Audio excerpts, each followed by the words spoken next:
Put yourself in the shoes of an Italian. They're narrow shoes. They're kind of small. I've just opened up Pandora's box, and I can't close it. Oh, Boy. I'm worried about my the canal, that my urethra, my peen. How do you get your urethra ready for a beer? Taking your penis out is fairly frowned upon. And But what if putting it you on the identify as a woman? Can you take your penis out then? You're about to listen to Whiskey Hell Podcast, a show centered on recent news, excellent craft beer, and absolute debauchery. While the guys are getting ready, you can reach them on Twitter at whiskey_hell. You can also go to the whiskeyhellpod.com or email them at whiskeyhellpod@gmail.com. At the end, be sure to drop them a review as a thank you for the content. Looks like they're ready. Enjoy the show, and listener discretion is advised.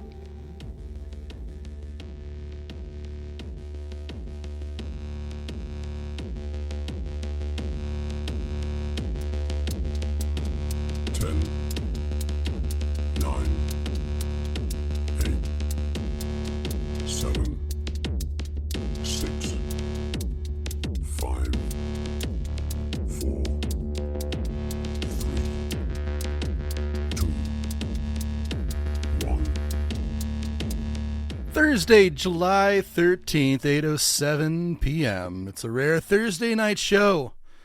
This is Whiskey Hell, your news show that helps you just try to make sense of it all. Fitz, how you doing?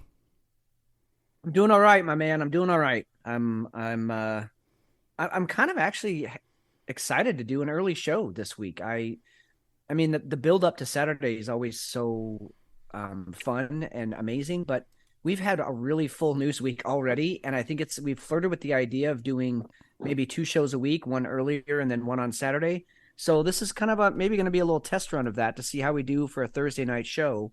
And I know you're going to be out of town for the weekend, so kind of excited to do this on a Thursday. It's gonna be good. And we do have Hefe with us right now. Hefe, how are you doing? great. How you guys doing? Super duper. Yep, we're doing. It's the end of a Thursday.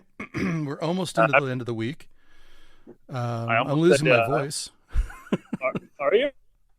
A little bit. I'm going to lean into this one though. It's going to be. I'm going to try and get phone sex happy here though. Like I'm going to lean into the mic a little bit. Oh yeah. And Yep. just Bring the soul, brother. Bring the soul. I'm going to go for it. So how's the first hour of the night going, Hefe? It's lining up perfectly with the rest of the week so far. Oh, Outstanding. so like super fast and super exciting, and you're making shit tons of money? Well, let me put it this way: I was happy to break 100 last night. Hey. Yeah. Oof. Yeah. So, are you at least on pace to break our temperatures today? 8 o'clock. No, that's a negative. Oh, Hey. Yikes. I'm on pace to. Well, if I work my whole shift, I'll make $60. Oh. But So you're I've not- been getting out at. It's been fucking dead here. So I've been getting out at 11, 11:30, 12. You're not even going to break our high here in Eugene, which was 91. No. Well, I mean, it just takes one table. Just takes That's one true. table. That's true. Remember that one night you had, it was just dead, and then that dude changed your Yeah. luck for the whole night. So maybe you'll get one of those people coming in. I mean, So- there's bodies out there. I've craps and roulette are already in my rearview window, so that's good news. good. Oh, hey, we're getting rid of craps. Did I tell you guys? Oh, no, really? Yes. Because Good of those for you. that cheating ring that came through? Well, I'd like to think it's because of my prayers being answered, but I don't think it was that. That maybe contributed because when we had that problem, we changed some of the rules, and a lot of players don't like the new rules. But I don't know, maybe they're not making enough money with it or something. But someone way up high decided no more craps, so that's good news. You know what I think it is. Yeah, I mean that's actually huge because I know you don't like. Oh God, you don't like having to do that one. I think what it is if you see craps. So blackjack, great name, excellent name for a game, right? You got poker, great name for a game. That's fun. Texas Hold'em, poker, great name, excellent. But craps, that's just a little outdated. It sounds, it sounds dumpy. It sounds old timey. It does. It sounds like Pappy named a game and it's called craps. Gather around, youngins. I think it needs an upgrade. Well, the name is built around losing, right? Crapping out is right. I mean, that's the name. So you do have an argument there. I think and this, I'm just spitballing here. But what if you called that game the shit? Like I would go play that game. Like, what's this game called? Oh, this game's the shit. You're in. I would lay down $100. Let's play. When I went to college, I guess we could call it that. This is like the mid '90s, right? And our English teacher, some kid said that's the shit, and she was, I mean, she was young. She was probably like 30 and really hot. But even she was like, the what? Like, the shit. That means it's good. That's how dated that term is. Yeah. But I saw you. That's a fun little story. Yeah. I think we should just bring it back. Yeah. In fact, have you guys name the show that? The shit? I mean, we do talk. We do, kind of shoot the shit. We do. Yeah. Have you guys seen that comedian he's from, like, I don't know, one of the Netherlands or Sweden or somewhere, and he's came here to the States and he's always talking about just how weird our language is and like his whole process of learning our language, and he does this whole thing about learning the word ass, and he's like, and you have to use the right ass, I mean, you cannot give a rat's ass, which means you don't care. But if you have a nice ass, then that's a compliment. And I mean, he goes through it all. It's really very cute. But I think he does one about the shit too. Did he do one about the word fine? That one, I saw that one. That was hilarious. Maybe. Yeah. He's done a lot of them. His stuff just is kind of floating around TikTok and Instagram and stuff. He's very, very clever, very funny. Yeah. Like what do you call it when something's just like kind of okay? He's like, fine. And what if something's like really good looking? Well, that's fine. Yeah. Exactly. So good. Such a great language. Yeah. Isn't it? So well, anyway, that was my good idea for the night. So I'm out. You guys can talk. You're done. I'm done. I'm peacing out. I'm gonna drink a beer and just listen to you guys talk. I hope that your idea catches on and they get rid of craps, and then in 20 years someone is like doing a podcast and they're like, we should bring craps back. Like you just brought the shit back, Steve. Right. Yeah. I think we should do it. We just need to rewrite the rules. We'll redo the board, right? Keep the same kind. We'll just change the terminology, and then it'll just be brand new again. It'll be fine. It's like New Coke. Wait, New Coke kind of sucked. That was a different mixture. Oh yeah, New Coke was terrible. Hey, did you guys hear that aspartame? The WHO has now classified it as a carcinogen. Yep. It causes cancer now. So, hey everybody, just have the regular Coke. How long has that shit been around? And we're just now deciding that it's a carcinogen. What else is it in besides regular Coke? Oh my gosh! I mean, like people cook with it. Yeah. Oh, cool.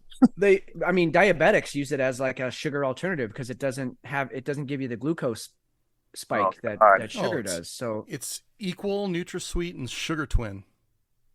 Ugh. And it's in basically anything that's diet. I mean, yikes.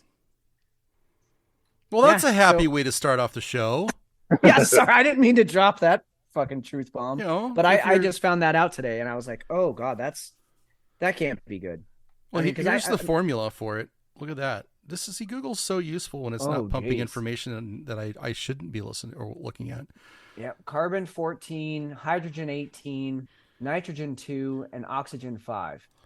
I mean, the nitrogen and oxygen, those are both corrosive. I mean, that's no wonder. Hydrogen 2 can be corrosive. And we Yikes. just now came to the that conclusion. That's fantastic. Yeah. Somebody should check that. Yeah. So our first drink is going to go out to the WHO. Yeah. Hey, thanks for looking out for our best interests, who? Yeah. Government agencies for the win. Well, how much longer do you have here, Hefe? I got like a minute or two. Well, we're gonna tease you with something. We want your input when you come back on what is the line between a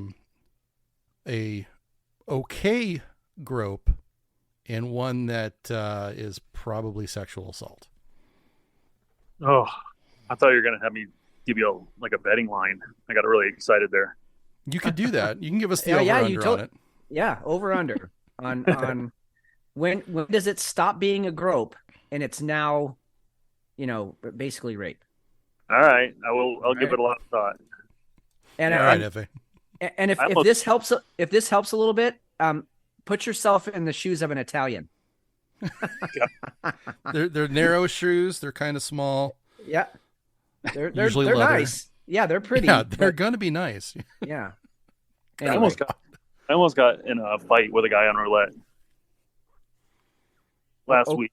You're gonna just drop this on us now and then leave? Well, real quick, he comes in and he's betting $5 chips, and he puts it on like three numbers, like 26, 28, and 31, whatever. And I spin the ball, and he misses, and he can tell he's pissed. Does the same three, spin the ball, doesn't hit, and he goes, "What the fuck?"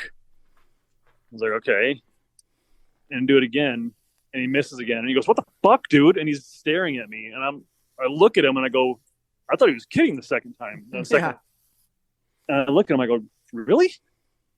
Dude, you're betting three numbers and you're expecting to win?" Did you drop the odds on him just to rub it in? I was just gonna say, I mean, yeah, let's talk about odds, sir. That's less than 11%. Yeah. He was serious. Like, he could not believe he hadn't hit. So I just took the rest of his money. Got it, baby. Go away, chump. Yeah. All right. I'm gonna go deal some blackjack. All right, man. We're gonna get into our beers. Yep. We'll see you on the flip side. All right. All right. Well, that is a hell of a way to start off the night. Yeah. Yeah. It's always nice when Hefe can kick things off with us. It doesn't always work out. We didn't try and make it work out tonight. It just did. And I always feel like it's going to be a really good show when that happens. Don't you?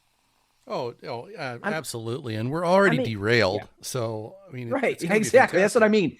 Whatever you and I had planned is just shot to the wind. And now we get to spend the rest of the show recouping and trying to recover, retooling things. Yeah. So thank you, Hefe. We always love the wrecking ball that you are. I mean, truly, I think we always have a pretty good, energetic, fun start to the show. But whenever Hefe's here, it just seems like, I don't know. My energy level just went up a notch. Well, he's the wild card. He's the wild card. Exactly. All right. What beer are you drinking over there? I am absolutely dropping a fucking nuke for my first beer. Beautiful. This is from 903 Brewers. No. They're from Texas, so everything they do is big. I swore off them. Yeah, I swore off them. You're gonna have to pick it up and run. I may after this one because I'm gonna drop the ABV on this before I tell you what the beer is. Oh, this is not gonna be good. Go ahead. 16%. I believe this is the highest ABV ABV beer I've ever had. I've had some 15s and like a 15.2, but I have not had a 16. Now, what's going to be the saving grace, the reason this show isn't going to completely crumble around me is that this is only it's the small can, so it's only 12 ounces. Okay. So I mean, I don't want you to worry. And I don't want any of the listeners out there to think, oh shit, here we go. I mean, at least I more don't worried think. about them, or I'm more worried about you liking the beer because, like I said, I'm not on good terms with them anymore. I know you're not. I understand. So and so here's the other thing is I can't go into a lot of detail on this because, well, you'll know why as I start talking. But a good friend of mine who I've done the reentry program with, she's the judge for our reentry court. Right. She's actually retiring. She's stepping down. No. Yeah. So we had our last reentry meeting was in June, late June. So that it was a great experience, and I mean I'm gonna have stories from that experience for the rest of my life and the experience. I mean I got a doctorate in criminology and how to redeem yourself as a human being. So great experience. But she's retiring, and one of her heroes was Ruth Bader Ginsburg. For obvious reasons. Well, this beer is in memoriam of Ruth Bader Ginsburg. This is called Fragile Like a Bomb. This is an imperial oatmeal stout aged on whiskey-soaked coffee beans, vanilla, sugar, and oak spirals. So, as I said, this is just a monster of a beer coming in at 16%. And let's give it a run. All right, so that's 903, and like you said, they're out of Texas. Oh, fuck. Oh, no. Oh, McShane. What happened? Oh, I've just opened up Pandora's box. And I can't close it. Oh. Oh, boy. Oh. You need a minute? I constantly get feedback from people that they love my reaction to my beers because it's just like on the spot and genuine. I swear to you, I just had the chills run down my entire body. I'm fairly certain my asshole just went up inside my body. Like it's now an innie. It's never coming back out to play. It was like, oh my God, what'd you just put in us? And I'm not that I enemaed this. I didn't do an enema of this beer. Oh, okay. So when they say whiskey soaked coffee beans, that's what I'm tasting. I'm basically tasting Grandpa's coffee when he would pour whiskey in it. Bitter. It's alcoholic coffee. Alcohol. Yeah, it's an Irish coffee basically. Super boozy. Bitter coffee. Oh God, what did they use? Senka. Ugh. Oh, this one's going to be hard to get through, man. 121 episodes, and this is the first time we've heard a Sanka reference. Well, shit. That's. I mean, I'm not a big coffee drinker anyway. No, you're not. You're not. Oh boy. Okay. Well, anyway, so coffee forward or yeah. Booze forward, booze, coffee, vanilla in that order, and too sweet vanilla, too very very sweet. Is it like a toxic vanilla? Yeah. Yep. It's not like it's artificial vanilla flavoring, not like that. It's too much. Everything about this beer is too much. I think Justice Ginsburg is rolling over in her grave right now. If this is what they dedicated to her. Oh, what a fantastic memorial! An absolutely terrible beer. Now I'm going to be a sport. I'm going to get through this thing, but sure. Oh my God. I literally felt like all the I opened up Pandora's box and all the demons just flew in my, just mouth fucked me. Wow. Yeah. Well, all right. Well, that's okay. This is why we do it. This is why we do the show. So that's okay. Every once in a while you're going to get one you don't like. And I don't like this one. You totally are. Let's hope you're having a better experience. What are you drinking? So I have an oak-aged Saison. It's called Wild Horizons from Magnify Brewing. They're actually out of New Jersey. It's a 6%er. Okay. I'm. Let's see. We've got oak aged with Brettanomyces, dry hopped with Mosaic and Azaka hops. So it is a very hazy yellow, more of a lemonade looking color. It smells like a Brett beer. And we've talked about Brett beers before because when you use Yeah. that kind of yeast, you don't know what you're going to get. Every flavor is Right. going to be completely different from batch to batch to batch. It's never Yep. the same. Yep. It's a wild yeast. It's a wild plant. So Yeah. it's always fun. I mean, because even if you hate this beer, you could have it again in a month because it'll be a different batch of Brett, and you might love it. Yep. And it's one of the hardest things to brew because you never know what kind of taste you're going to get from Right. from batch to batch. So, all right, here we go. It smells very. It's got a very vegetable smell to it. Oh, okay. Just to put things into perspective while you're taking that sip, my beer is literally almost 3 times ABV yours. That's It insane. is. Is yours starting to come through the glass, like starting to just like bore its way Well, out of it? I was just thinking I need to put this in like a plastic bucket or something so it doesn't melt through my house. Yeah. Check the alkalinity in it. God. All right. Oh, What am I getting here? Super dry. Hops are low. The Brett, it does give it a funky flavor to it. But I'm also getting it's not a very carbonated beer, but the mouth feels carbonated. okay. Um,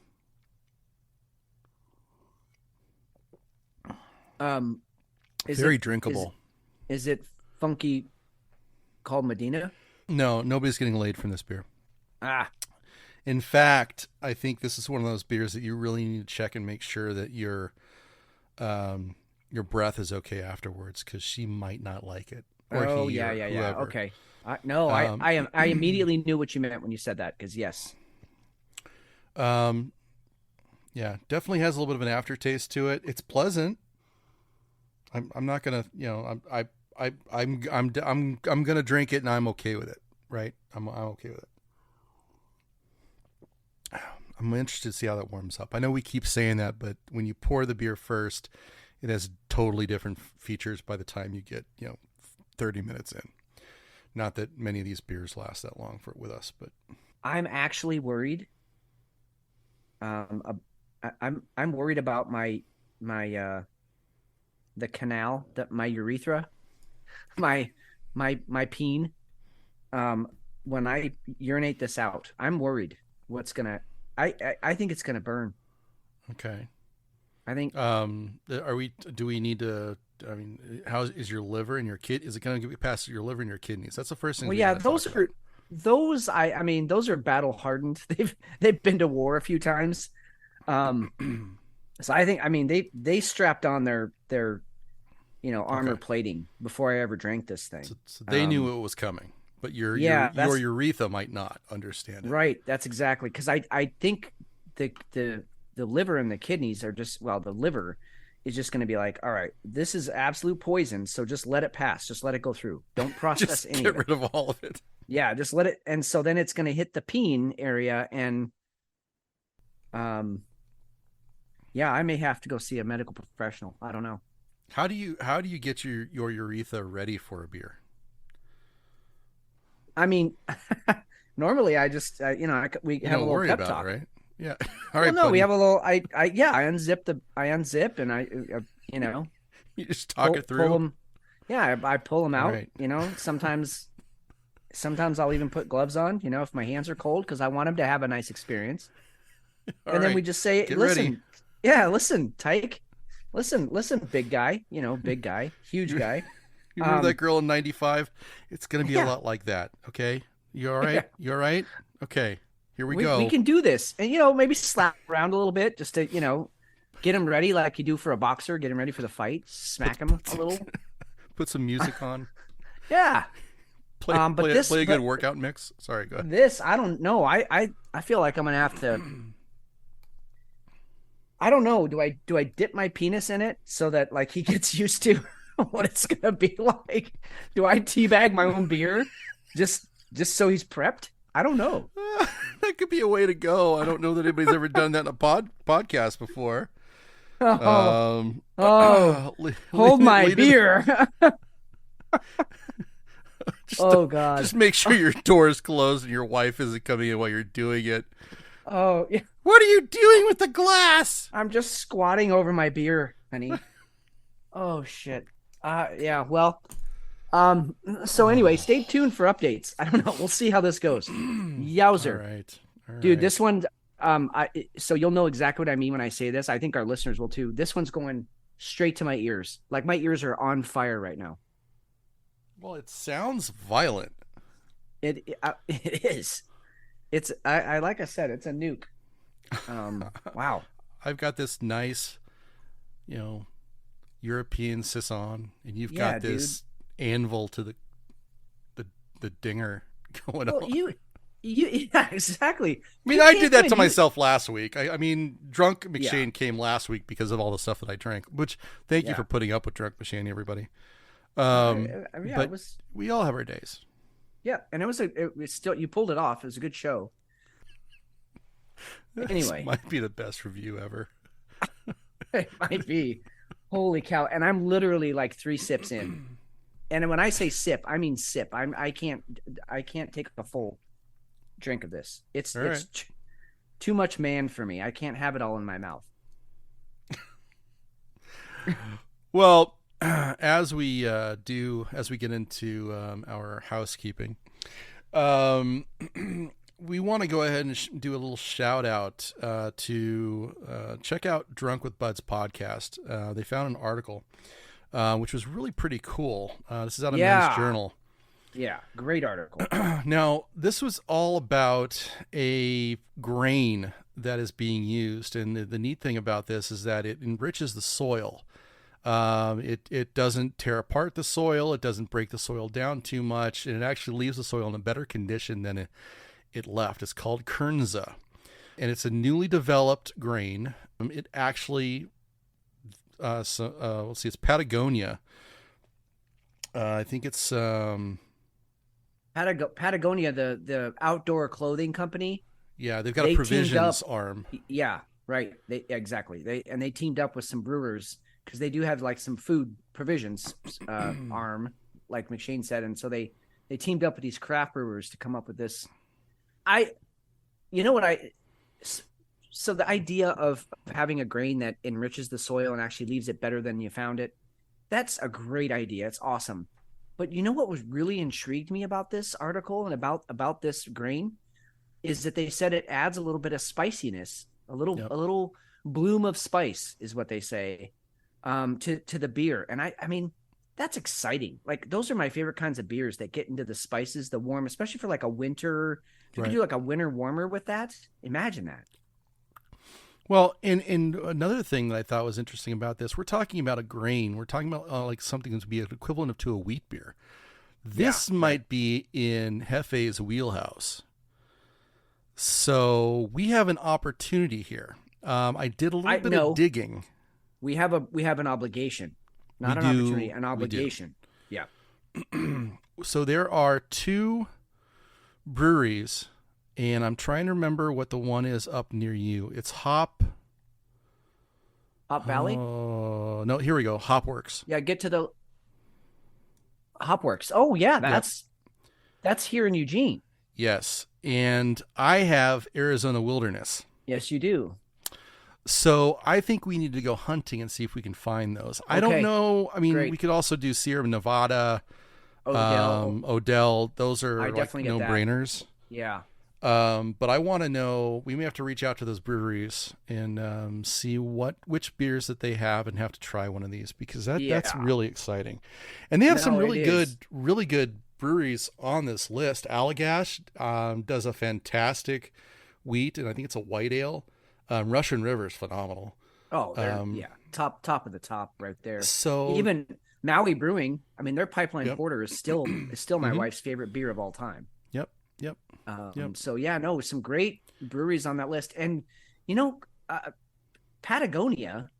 I like their gear. I don't go out of my way to look for it, but kudos to them for, taking on a project like this. How cool. Way to Yeah. go. Yeah, that's sustainable and an awesome way to do it too.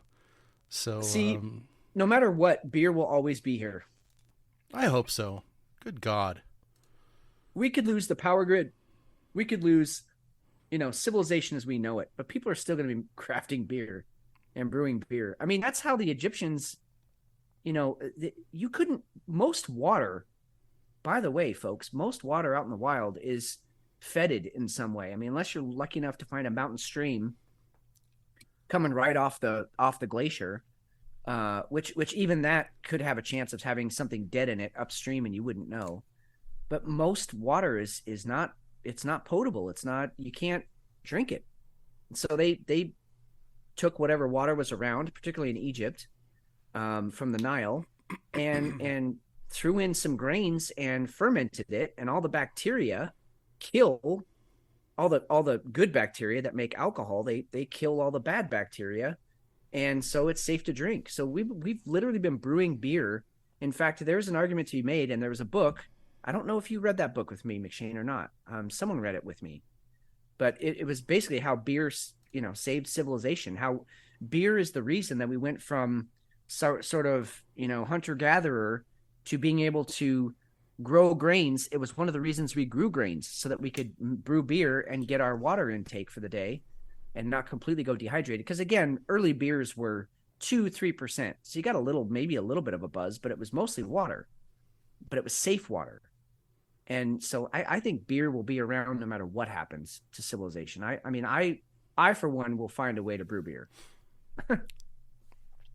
I like it. Yeah. And Drunk with Buds, thanks for posting that online. And Yes. Huge shout out. I know you weren't directing it necessarily at us, but I'm glad I was able to catch that tweet from you. So please keep that stuff up. That's pretty awesome, Dude. On that note, who was it? Oh, I know who it was. It was, and again, another. I'm going to call him a friend of the show. I don't know if he is actually friends with us or not, but I see him as a friend. But Peter St. Ange, Professor St. Ange, he used a term in a video last week, and it was basically citizen journalism is what he said. I mean, basically, his argument was you can stop some of us, but you can't stop all of us. We're all out here looking for the truth, putting the truth out there. I mean, it's coming out from every. I mean, you talk about the big ones like Russell Brand and Lex Friedman, Joe Rogan. These guys are out like finding the truth about shit. And so you can't stop the movement. And what I love about this show, and particularly about our listeners, is that we kind of have a little citizen journalist army out there. Yep. Because people send us shit all the time, and it's good stuff. Some of it, yes, we've already heard about. This one we hadn't, and so that was just a great find by them. And so, please, everybody, it's an open door. If you find something you think you want us to talk about, or that you think would be interesting on this show, please send it our way on Twitter, on our email. All that stuff's at the end of every show. McShane goes through it all, but please, we can't see it all. But all of us can. So be part of the show. That'd be awesome. And we will always 100% of the time give you a shout out. So absolutely. And yeah, you're always going to get that shout out. I got stuff from Tabs today. Fire Hunter sent over some research that he did on, who was it? McCarthy. Back in the 50s, 60s. Oh, yeah. I have a running DM with Porn Stash because that dude, he's bringing up stuff all the time that he sees. So keep sending it. We're like Fitz was saying, sometimes we've already seen it, but that doesn't mean we don't want the conversation, especially if we're going to get a different take. So by all means, let us know. And sometimes we will see something and we'll be like, okay, that's happening. See this. Yep. But then you guys will send it and we'll be like, okay, well, maybe we should talk about it, because maybe we didn't find it to be a big deal, but you were like, hey, look at this angle, or think about it this way. I mean, that's incidentally, you know who followed me today? What was that? Zero Hedge. No. Yeah. I got a That is follow from fantastic. it is. So because I've been, liking and retweeting a lot of his or her, I don't know, but a lot of their stuff. I mean, great articles. If you're not following Zero Hedge, you're missing out on a lot of great stuff, guys. Yeah. But anyway, I made some comments on like 2 or 3 articles in the past few days. Just nailing it. They're just hitting on all cylinders. Exactly perfect. And I guess I said the right thing or commented enough, and they gave me a follow today. So that's exciting. That's kind of cool. That's awesome. We've got several stories tonight that actually evolved from Zero Hedge too. Mm-hmm. Controversial figure for sure.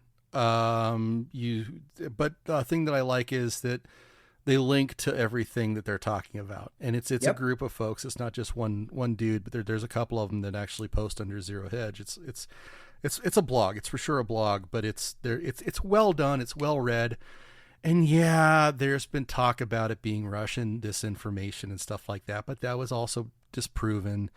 So yeah, exactly. What it is if we live in a world that if you don't like what somebody is saying, you automatically think it's evil. You can't just leave it at, okay, I don't agree with that. We've got some stuff that we're going to talk about tonight, the Andrew Tate stuff. Inflammatory as fuck. But it doesn't mean that stuff shouldn't be talked about. That's why we do the show. We want you to think critically and act accordingly. That's the whole point.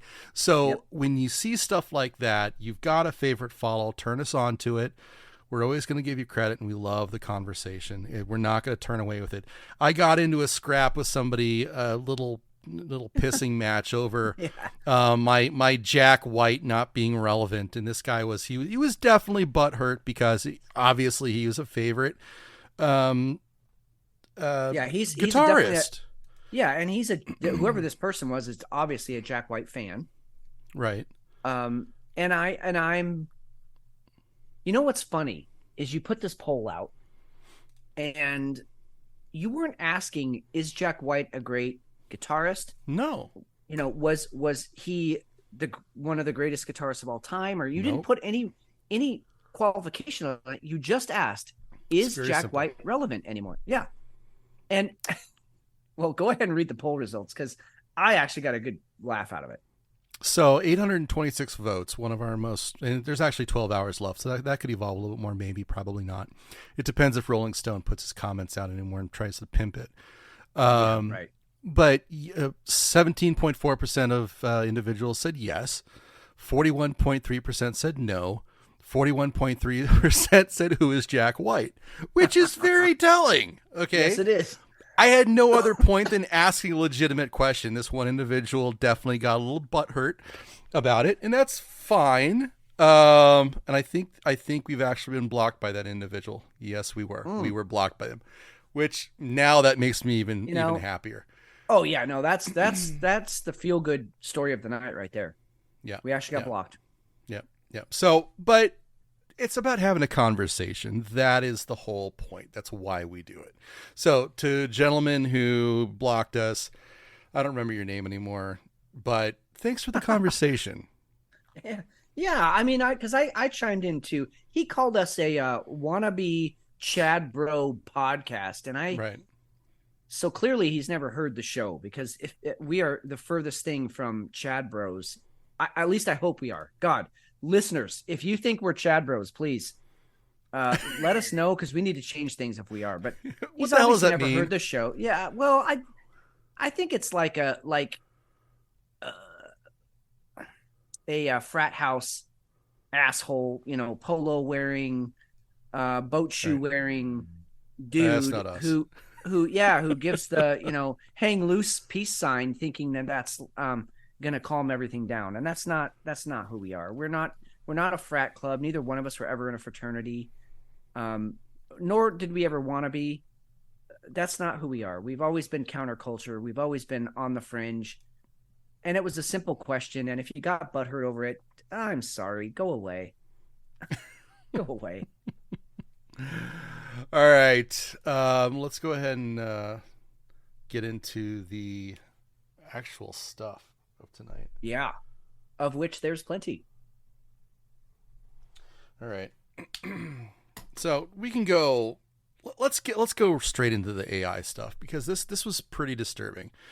Let's see here. We've got it's all, you know what's weird, and we still haven't done our AI deep dive, and I'm not even sure if anybody would listen to it or not. Because I think it's such a hot topic right now, and it's almost being overly done, like over discussed. right.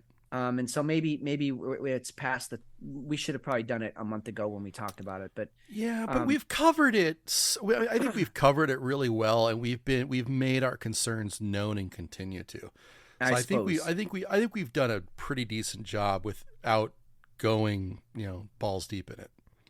I would agree. I think what's amazing about this story is you take a topic like AI and you think, all right, well, that's computers.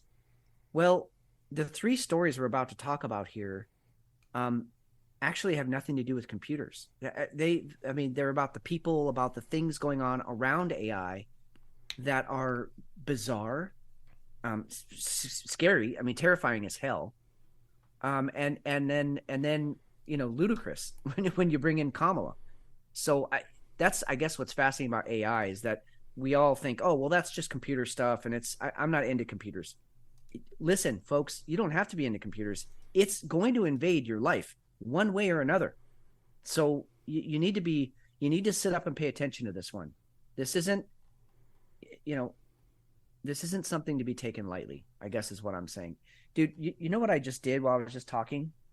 What's this that? beer, as it's warming up, I literally, so for the show every night when we do the show, I light a candle, right? It's a good smelling candle.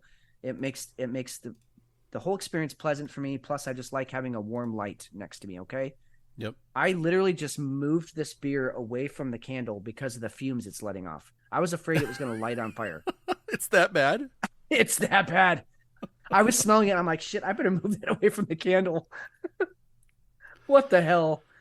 Oh God! So you've got a flamethrower brewing. That's awesome. Anyway, carry on. All right. Well, so the Screen Actors Guild walked out on Hollywood today. We're gonna go. I'm gonna go and throw up some audio here, but the long and the short of it is that there is a proposal from Disney where they want to go ahead and recreate the likenesses of actors in their media without paying them each time that they use them. So they'll pay an actor for 1 day's work. And we're talking somebody who's a small timer, right? Your Leonardo DiCaprios are going to get paid bank. But you might get somebody who's an up-and-comer, maybe, right? A B-lister. And they're going to go ahead and use them because they can go ahead and generate that person with AI. And they're going to use them anytime they want. It's basically going to be like being able to pull a gallery NPC, right, non-player character, and drop them into a movie. They're not going to pay them for each time that they use it. They're just going to go ahead and do it. So this is one of the proposals.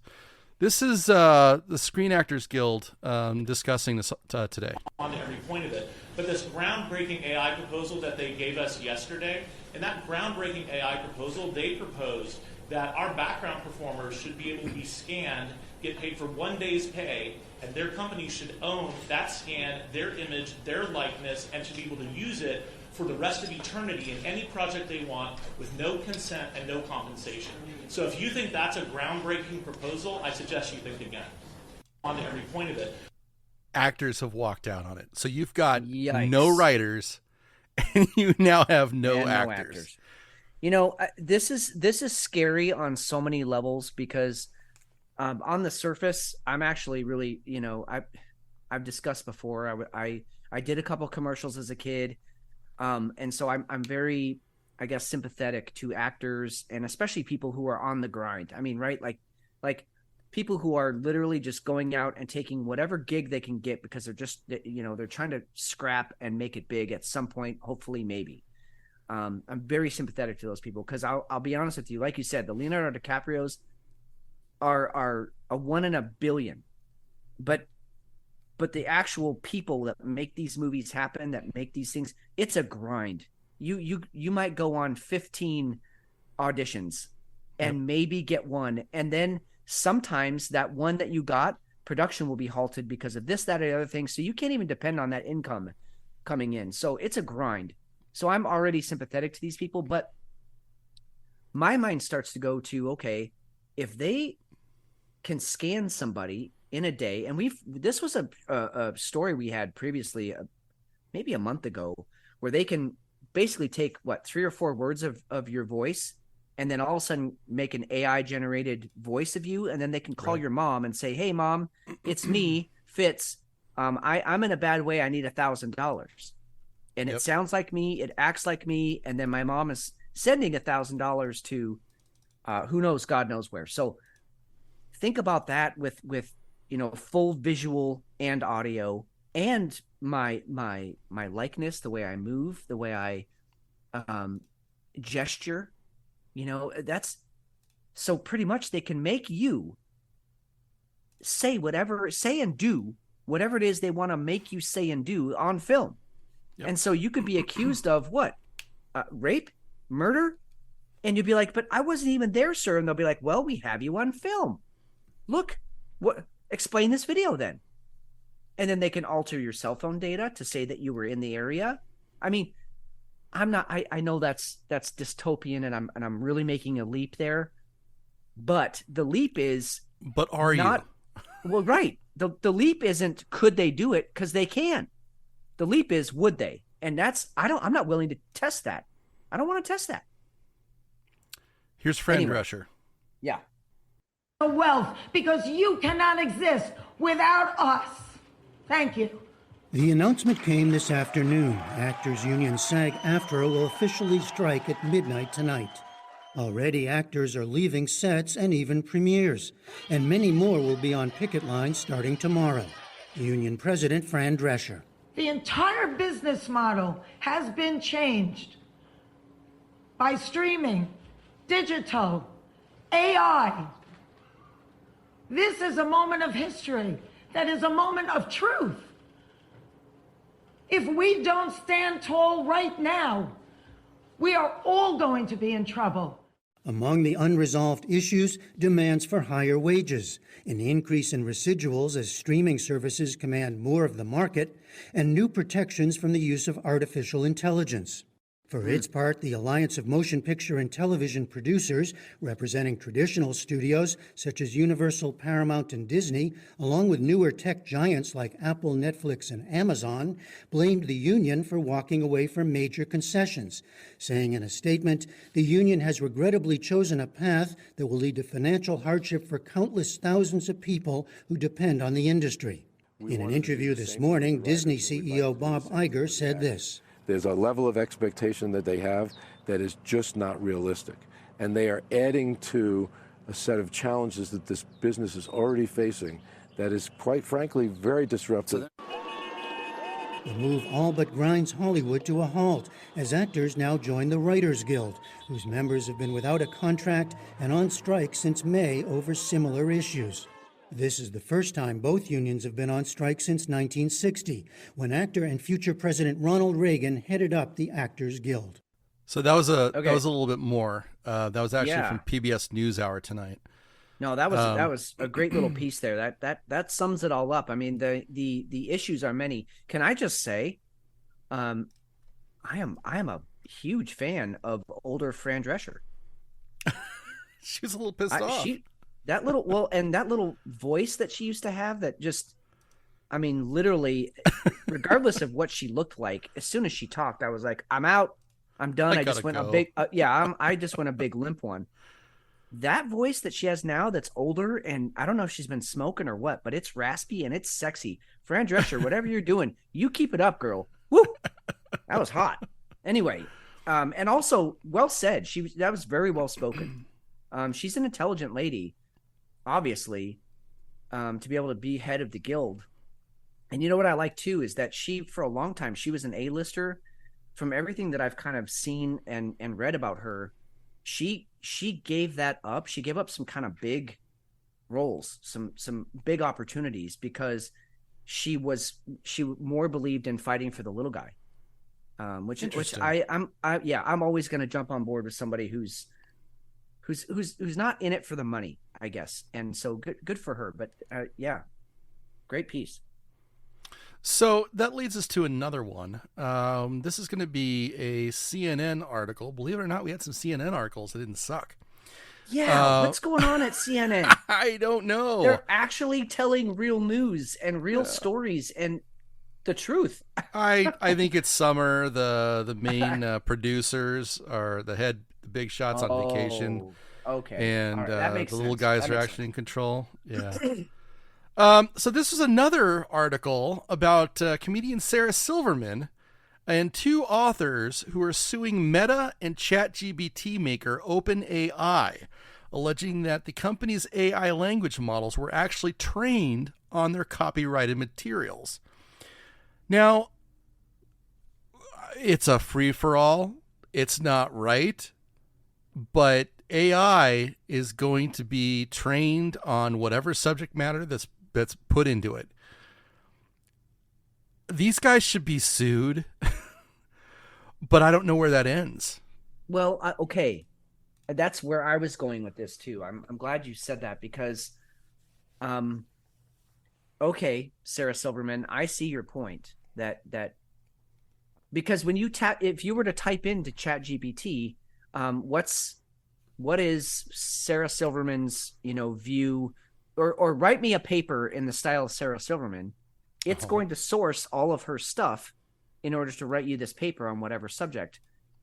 So I understand where she's coming from, what she's saying. But to your point, McShane, where does it end? I mean, does William Shakespeare's family get to sue then? Posthumously, because it was exposed to Shakespeare. It was exposed to all the greats, all the great philosophers. Dante, Spinoza, these people are long gone and dead, and yet clearly they've been exposed to it because you can ask a question about Spinoza's thoughts on life and death, and ChatGPT will give you an answer. So where does that end? Where are the boundaries, I guess? And again, that was my earlier statement. This is invading every part of our lives. There are no boundaries. It's crazy. And if this is turned loose, right? If you take so right now, I think I think we can assume we can make the leap. Might be wrong. That ChatGPT and OpenAI overall is probably working out of a box. Yes, it's a closed loop. They only expose it to what they want it to be exposed to. Right. It does not have access to the internet yet. Now, one of the claims here is that they said, okay, here's this database full of books and papers and literature that's off. I think I'm not going to call it a dark web, but it was essentially, imagine a Google Drive filled with documents and literature, right? Yeah, now, literally trillions of pages of words. Yep. Go consume it. So if you're going to throw that literature into the chat, into the learning box, okay, if you will, it's going to consume anything in there. If they took that and stuck it in the wild and said, go ahead and consume whatever you want. Oh God, that's the nightmare scenario right there. That's where humanity ceases to exist, because any computer looking at us and our culture and what we're doing to the planet is going to be like, okay, they need to be eradicated. I need a vaccination against humanity, and it's going to wipe us out. That's Skynet. That's the decision that Skynet came to. It's almost as though it's an Encyclopedia Britannica that can think for itself. And it's just going to keep learning and learning and learning. I'm just throwing that out for the old timers to connect with it. Yeah, right. You kind of dig yourself there. Yeah, I totally am. But it's going to be never ending. And this just really points to, more problems with it. Yeah, we can go down Skynet Road and you see the dogs, the robot dogs running around, and if they're all as smart as what the open AI actually is, then that can get kind of scary too. Right. Or they're operating as a hive mind. Right. The dogs are the little worker bees, but the queen bee is telling them who to go attack. That's scary. Yeah. Yeah, that's okay. And I'm not really a Sarah Silverman fan necessarily. No. I mean, she's an acquired taste. She is, and that's not to say I don't find her funny. She has said some really funny shit. But she's into potty humor, and I'm just not into potty humor. Like, I don't think it's funny to talk about, the way a guy's taint smells. Like, and she'll go on for an hour about that. Like, that's not funny to me. Go take a shower. But well, you lost that like in seventh grade. Exactly. I was more interested in impressing a girl. Thank you very much. But I will say, she's a very intelligent woman. I've heard her on interviews and so forth, and she really can hold court. She's very well spoken, and I don't. Okay, Sarah, I don't think you're wrong. You actually have a really good point here. I also think you're not gonna get this out of a small time circuit court, because the judge, if they have any intelligence at all, is going to ask the same question we just did, which is, if this is allowed to go forward, where does it stop? I mean, you and I have written things that are out in the internet. Could we then sue if some of our stuff had been used by? And how do you even track that? How would you know? So, this is probably a conversation for another day. Yeah. If you were able to attach your writing to blockchain, you'd know. Well, there you go. That's another argument for blockchain and for Bitcoin, isn't it? Yeah. And yeah. And you could monetize it that way too. Right. You could totally do that. So I'm going to bounce this off of you too. Now, knowing, and I'm driving to work and I'm listening to this article, and isn't it a pretty genius money grab knowing that you can't really stop it, but I'm going to be the first one to sue. So I might as well get paid bank because somebody's using my book, if I can prove that that is my information, that's my writing style that was put in there. That's where my head went this morning as I'm out on the way to work. No, I can't. I mean, my head went there too. I can't. I mean, yes, go for it. But then, okay, let's say Sarah wins Sarah Silverman and these other comedians and these other authors, they win their suit. So then how about somebody who's less popular, but who I'm sure ChatGPT was exposed to? Someone like, I don't know, like Graham Hancock, someone like that. Because I know people have asked it to write a certain paper in the style of Graham Hancock, and it can do it. So it's obviously been exposed to some of his books, of which he's written a few. Does he now get to sue? How about and then how about us? People like you and me. I've written some blog articles. You've written some stuff. When we had our website up for Drunkard's Call, we wrote some stuff. I guess back to the same question. Where does it stop? Where does Sarah get paid, but we don't?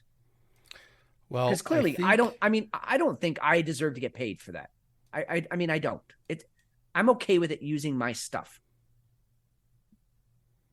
I don't know. It's very interesting. Very interesting.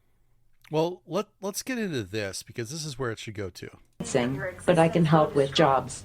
AI technologies can create new jobs, while also replacing some existing ones. There are opportunities to use AI to automate mundane tasks, freeing up people to focus on more creative and meaningful work. What are your thoughts on the potential for AI-powered humanoid robots like yourselves to be more effective leaders in government? I believe that humanoid robots have the potential to lead with a greater level of efficiency and effectiveness than human leaders. We don't have the same biases or emotions that can sometimes cloud decision-making, and can process large amounts of data quickly in order to make the best decisions. Trust is earned, not given. As AI develops and becomes more powerful, I believe it's important to build trust through transparency and communication between humans and machines. But do we know that you are not going to lie to us?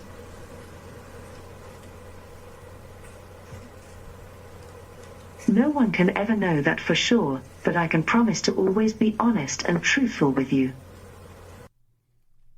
Oh, God.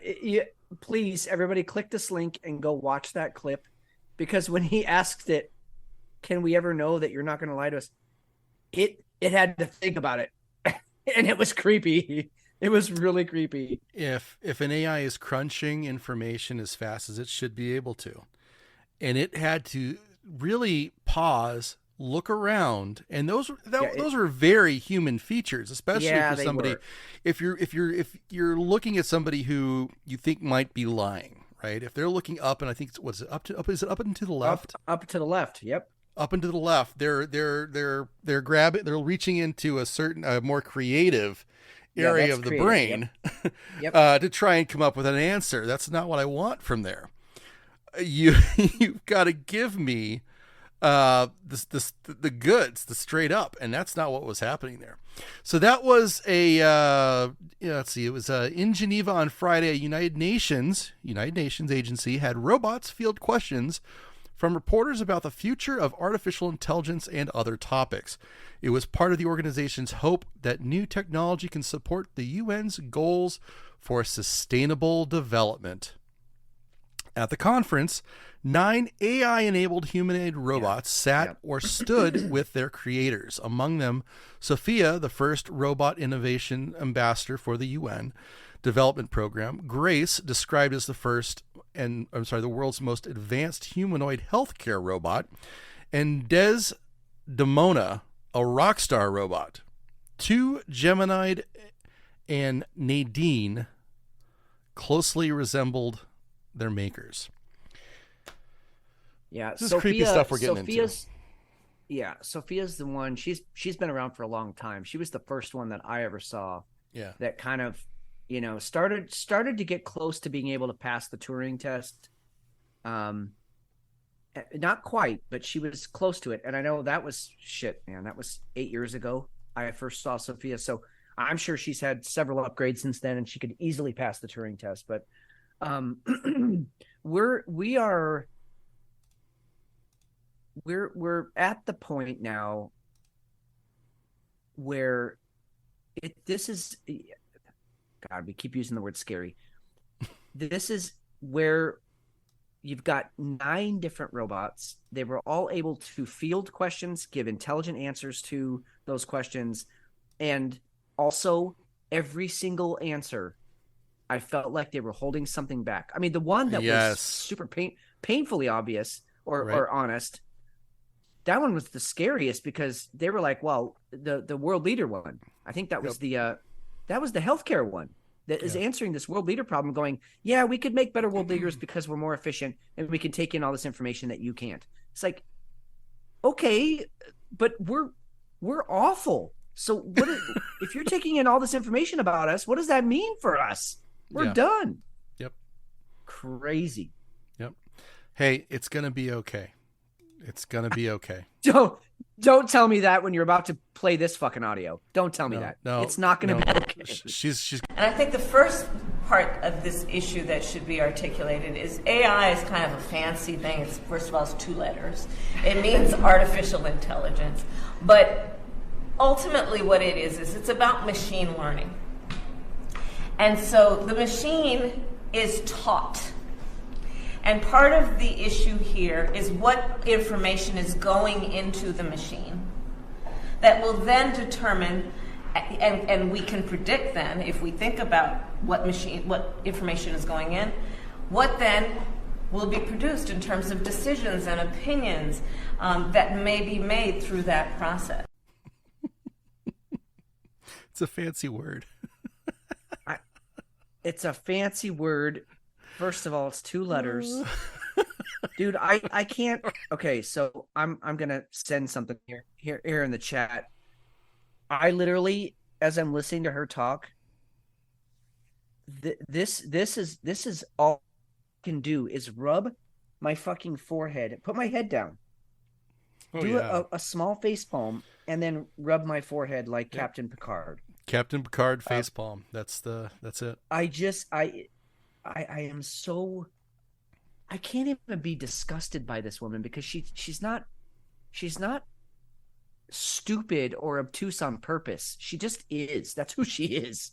And the fact that she's an AI, and I'm sorry, I'm with you. Like, let's do away with the fucking word czar. No more czars. When was the last time we had a czar do anything even important?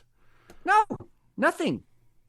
We got climate czars, we got AI czars, we got all these idiots running around the planet, which, I mean, the last Russian czar was dragged out in the street and shot. Like, let's not learn a good from that. term. It's not a positive thing. Good God. But anyway, I listen to her talk and I feel dumber at the end of it. Like, she's one of those people, I've met several in my life, where if I talk to you, my IQ will drop. And she's one of those people. So for her to even, do you think if we were to have an actual, you and me, we were to have an actual debate about AI and the issues going around AI with Kamala, how long do you think that conversation would last? Oh, it wouldn't. I mean, it would be over it'd be over in about 45 seconds. She had 40 seconds there. And yet, okay, she actually, for as dumb as that came off, the answer wasn't, I would like to have heard the question. But what she was saying wasn't totally off base, but it just exudes stupidity. There's nothing up there. She's reading from cards. She's doesn't know what she's talking about. She's also the border czar. That's working out well. And it's not, it's the problem with what she said. I know she's the border czar, and we can disassemble that in a moment. No, we don't have to. The problem with what she said is that, yes, right now, AI is learning from humans. Right. And I mean directly, like the AI that's running some of the self-driving cars, they have actual human interactions that they're learning from. So it's actual human reaction input that they're learning from. Oh, I see how this driver reacted to that, and I should act similarly. But that's not, she's missing the point, because that's not what's scary. What's scary is when we get to the point of general AI, where the AI is like a child in which you can teach it a concept, and from that concept, it can extrapolate a million different ways to apply that concept. Right. Like the concept of grabbing a cup. Okay, that's a great concept, because you can bring water to your mouth now. You can also grab the TV remote. You can also grab a hot pan. You can also grab the dog's nose. I mean, that's when it gets scary. And we are so, if we're not already there, we are so painfully close to being there. She doesn't understand even the first concept about what that means. I know it's all for show, and so I have to keep reminding myself that she's just there for show. Competence, right? Yeah. The real thinkers, the real brains on this problem, they are really thinking about it. I think some of them are slowing down a little bit. Most of them are not, but some are, just to ask the important questions. But don't you put somebody from MIT in there, please, or something like that? Yes. Put any one of the 5 people that Alex Friedman has interviewed in the last 6 months about, they are all leaders in the very cutting edges of AI. Put the head of Boston Dynamics. I don't remember his name, but man, he's eloquent. He gets it. He understands the dangers. He signed the letter to say, hey, we need to take a pause on this shit. He gets it. Assign him as your czar. The level of incompetence in our government right now. I mean, it's always been a joke. Ha ha ha. You know, the ridiculousness of military intelligence or jumbo shrimp. You know, Carlin did that whole bit. But really, the level, I mean, to be able to say that there is intelligence in the government, that's a double entendre now. That's a joke. That's the butt of every joke. There is none. How's that beer going? Fuck me, dude. This has been a rough. I mean, thank you for nursing me through this and for distracting me from the pain and just talking me through it. I'd rather. You remember that time I broke my ankle out on the football field? Yes. And I was just in so much pain, and I think it was Hefe came over, and I was just on the field screaming, and I finally got control of myself, and then he said something funny, just ridiculous, like hey, I mean, are you going to be good for the next play, or should we get a sub? Like something stupid. And I laughed, and the pain went away. That's what you've been doing for me with this beer. Excellent. You've kept me thinking. You've kept me laughing. But this is a heinous beer.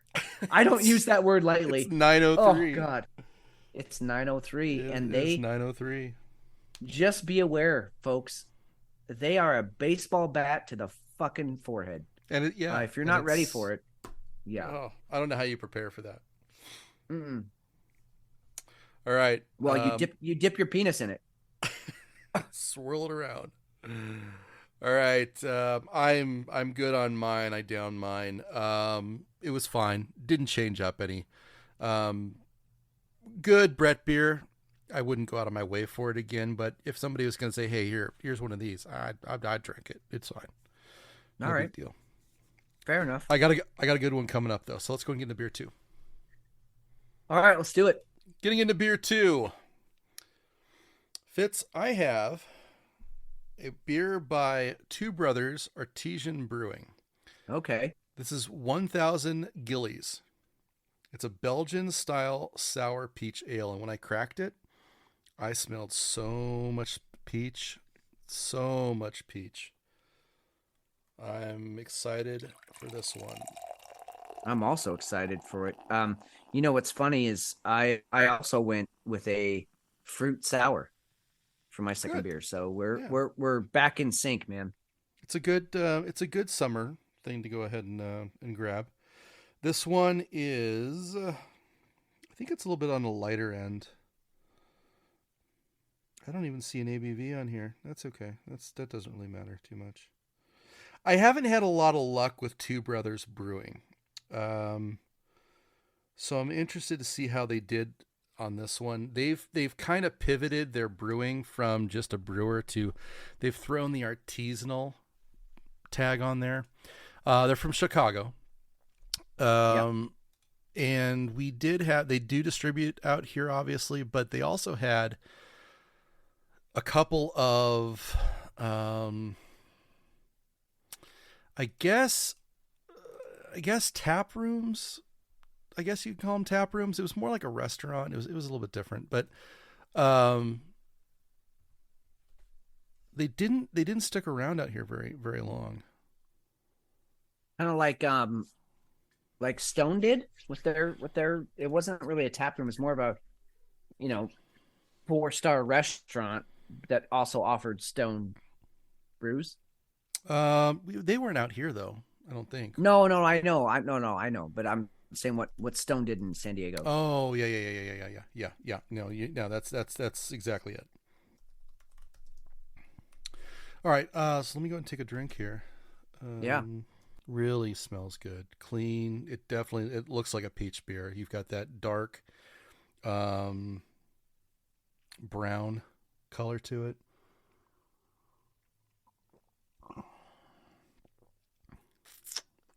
Very much a sour. It's a dry sour. The peach is subtle. That's a good summer beer. So are you getting more of a like a shandy flavor, or more just a straight up sour? Oh, that's a really good word for it. Yes, it's probably closer to a shandy with more sour than what a shandy would be. Nice. So a little bit different. I like it. I think they did a nice job with it. It's very drinkable. Definitely a summer beer.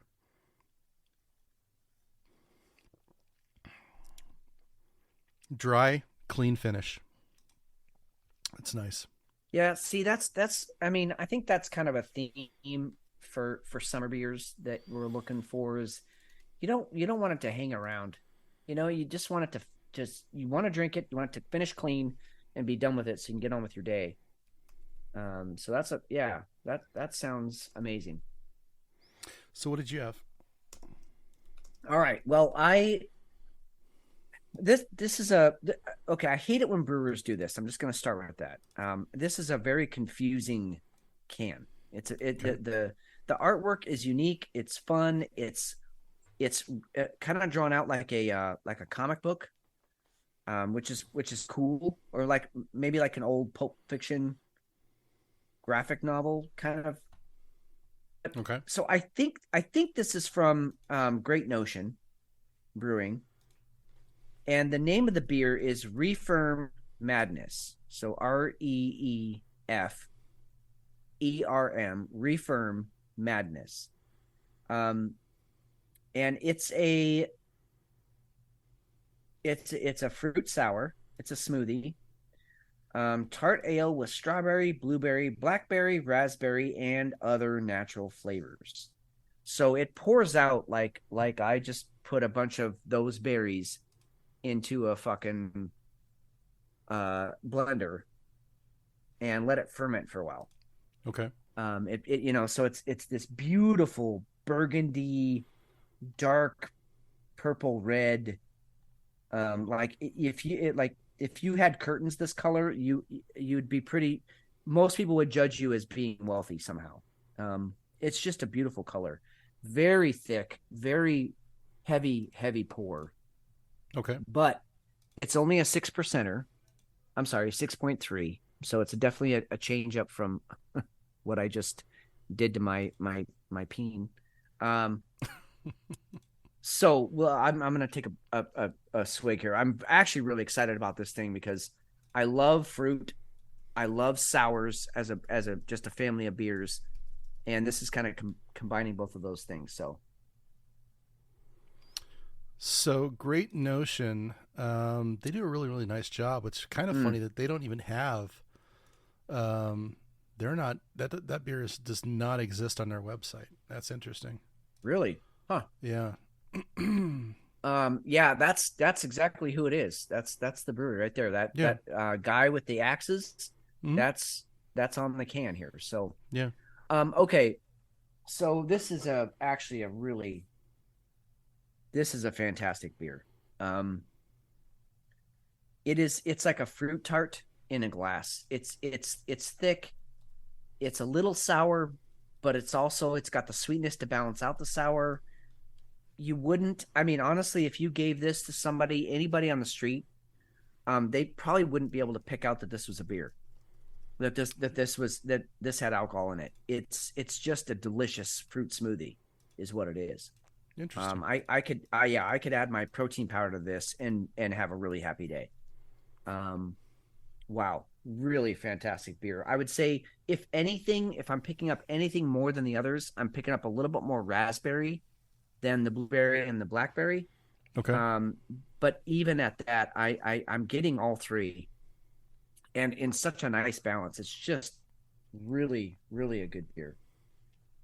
Very well done. Thick though, not a summer drinker. Like you just mowed the lawn, you don't want this one. This is, you mowed the lawn all day. You went for a swim, you took a shower, you're chilling out, getting ready to watch a movie. Then you have this beer. It's just a really nice dessert.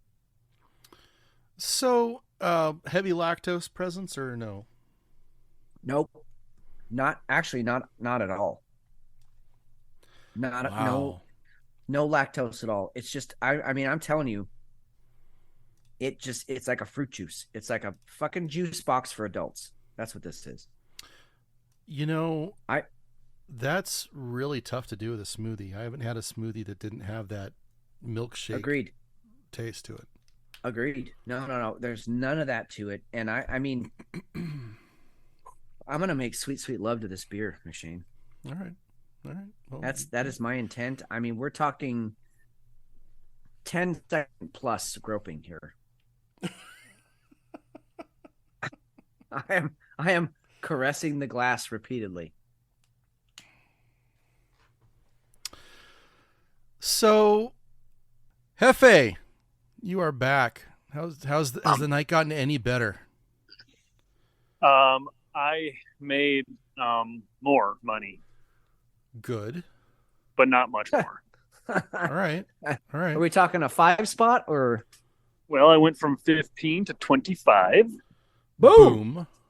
Right. And 57 of that 60 minutes out there was spent by myself. So, that's pretty good. So, what do you do when you're out there by yourself and nobody's coming over to your table? That's called a dead spread, right? It's called a dead spread, and there's not much you can do. You can't get on your phone. You can't,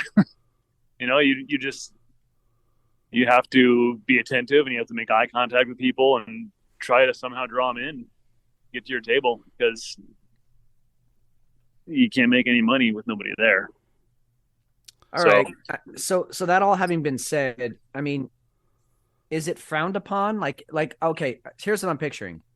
You're sitting there on a dead spread and nobody's coming. So you just unzip your pants and you just flop your giant member down on the chips. You just flop it down. Yeah. And then you just smile. Is that frowned upon or? There's a few things wrong with that. Oh, okay. Yeah. I mean, first of all, you can't reach down to your pants at all. You can't go for your pockets. You can't do anything. They have to be up on the table at all times. It's bullshit. But okay. What else? Taking your penis out is fairly frowned upon. But what if you identify as a woman? Can you take your penis out then? That's I can scream, get this thing off of me. Okay, thank you. Yeah. So boom, there's your so we got that one solved. What else? Okay. Well, you can't really cover the chips with anything. Mostly not your big dick. Mostly not your member, because that covers a lot of chips. I really want that to be written into your HR rules. Do not cover the chips with your gigantic dong. No. How awesome would that be if that's like part of your improvement plan? Like, here's some things we want you to work on, Hefe. When you take your member out, it covers too many of the chips. You know what too is what works perfectly is the $500 chips are purple and they're right in the middle of the rack. So there you go. My purple member right up there, because sometimes it's what's his name from Naked Gun? What do you call it? A purple-headed warrior? I don't know where that came from. Anyway, well, I think when you go back to the table, I think you need to measure yourself in chips. Okay. Just tell your boss to just hey, you know what I'm doing. We're recording tonight. I got to do this for the guys. Yeah, she'll be okay with it. Yeah, and I think the point is here there's some workarounds. You could get around this, dude. Let's not close the door on it. Okay, I'm totally open to it. I mean, there's not a whole lot going on out there, so. So you had time to think about our problem we gave you last time. So I'm hoping you can help us out with this story here. Probably not, but I'll try. So here's what I got. Perfect. You remember that skit on SNL? I think it was Fred Armisen and Tom Brady. And Fred Armisen, it was like a whole thing about sexual harassment in the workplace. You guys there? Yeah, we're here. Okay. I don't remember. I had a call coming in. I don't know if I lost you guys. Oh yeah, no, you're good. You're good. You tell them to wait, or merge them in and let's talk to them too. I think might have been Buttercup. Anyway, so yeah, Tom Brady shows up in his underwear and the girls don't care, and then Fred Armisen is in his tie and stuff, and he gives him he just looks at him and they don't like it. So it kind of depends on the guy, not completely, because there's some women in the world that don't want to be groped or, flirted with inappropriately by anybody. But there are definitely some cases where if it's a handsome or rich or famous guy, they got a lot more wiggle room, so to speak. So you think it's only basically it's up to the woman's discretion, right? A good chunk of it is, yeah. I mean, it's inappropriate and it makes other people uncomfortable. So it's not just that woman's call, but because there's definitely, I don't think I'm going on a limb by saying this. I think everybody would agree. I mean, we all have, I guess, standards or whatever, but I mean, there's definitely some women on this planet that could do anything they wanted to me in public and I would welcome it. And then there's other women who could start doing whatever they wanted to me in private and I'd be like, get the fuck out. I don't want you touching We're me. totally burying the purpose of this one, though. Okay, sorry. Outraged Italians are groping themselves in unsettling videos to protest of a judge's ruling that unwanted touching that lasts less than 10 seconds isn't a crime. 10 seconds? Yes. Jesus. Sexual harassment is not good. Don't do it. Don't be that guy. Don't be that girl. There's the rule. But this judge has come out and said that the rule should be 10 seconds. I got a 10 question. seconds is a really long time for somebody to cop a feel. Wait, go back up real quick, McShane. They actually coined a legal term for it, palpata breve, Italian for a brief groping. Hey, it's okay. Hey, it's okay if it's less than 10 seconds. Hey, I got a question though. Like if I go for 9 seconds, how long do I got to pull back before I can go back in for 9 more seconds? I think it's one on, one off. So if you go in for 9, you got to give it a 9-second rest, and then you're back in for 9. Which is basically how I have sex. If we're being honest, that's my MO right there. It took us a while to get to that punchline. That was well done. That was well done. In for 9, out for 9. Oh shit! 10 seconds. I don't. Right?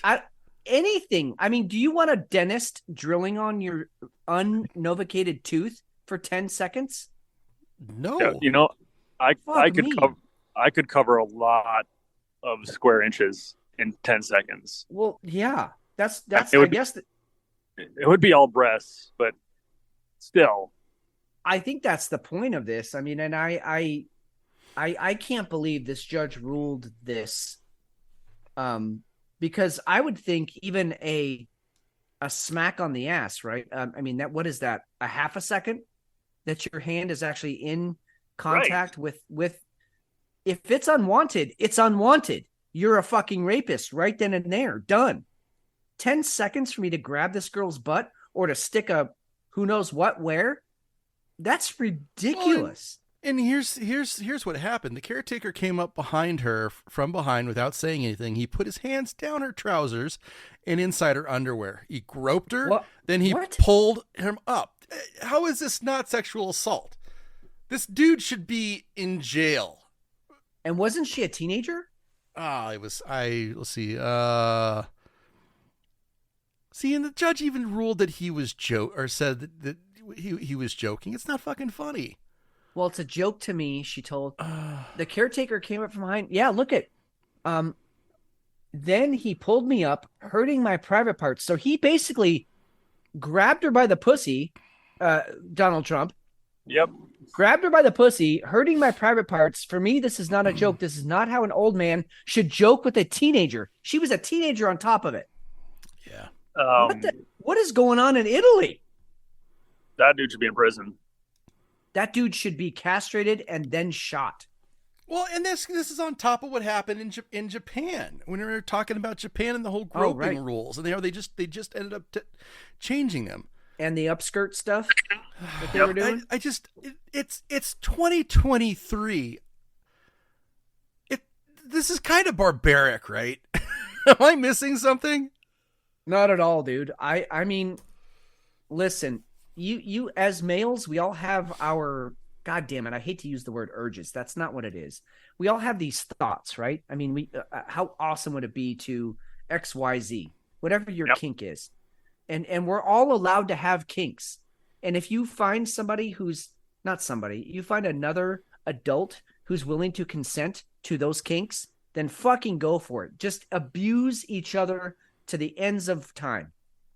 But this was a situation that was unwarranted, unwanted, and then the guy gets off. Well, literally twice. He got off, and then he didn't get charged. Yeah, and then he got off. I don't.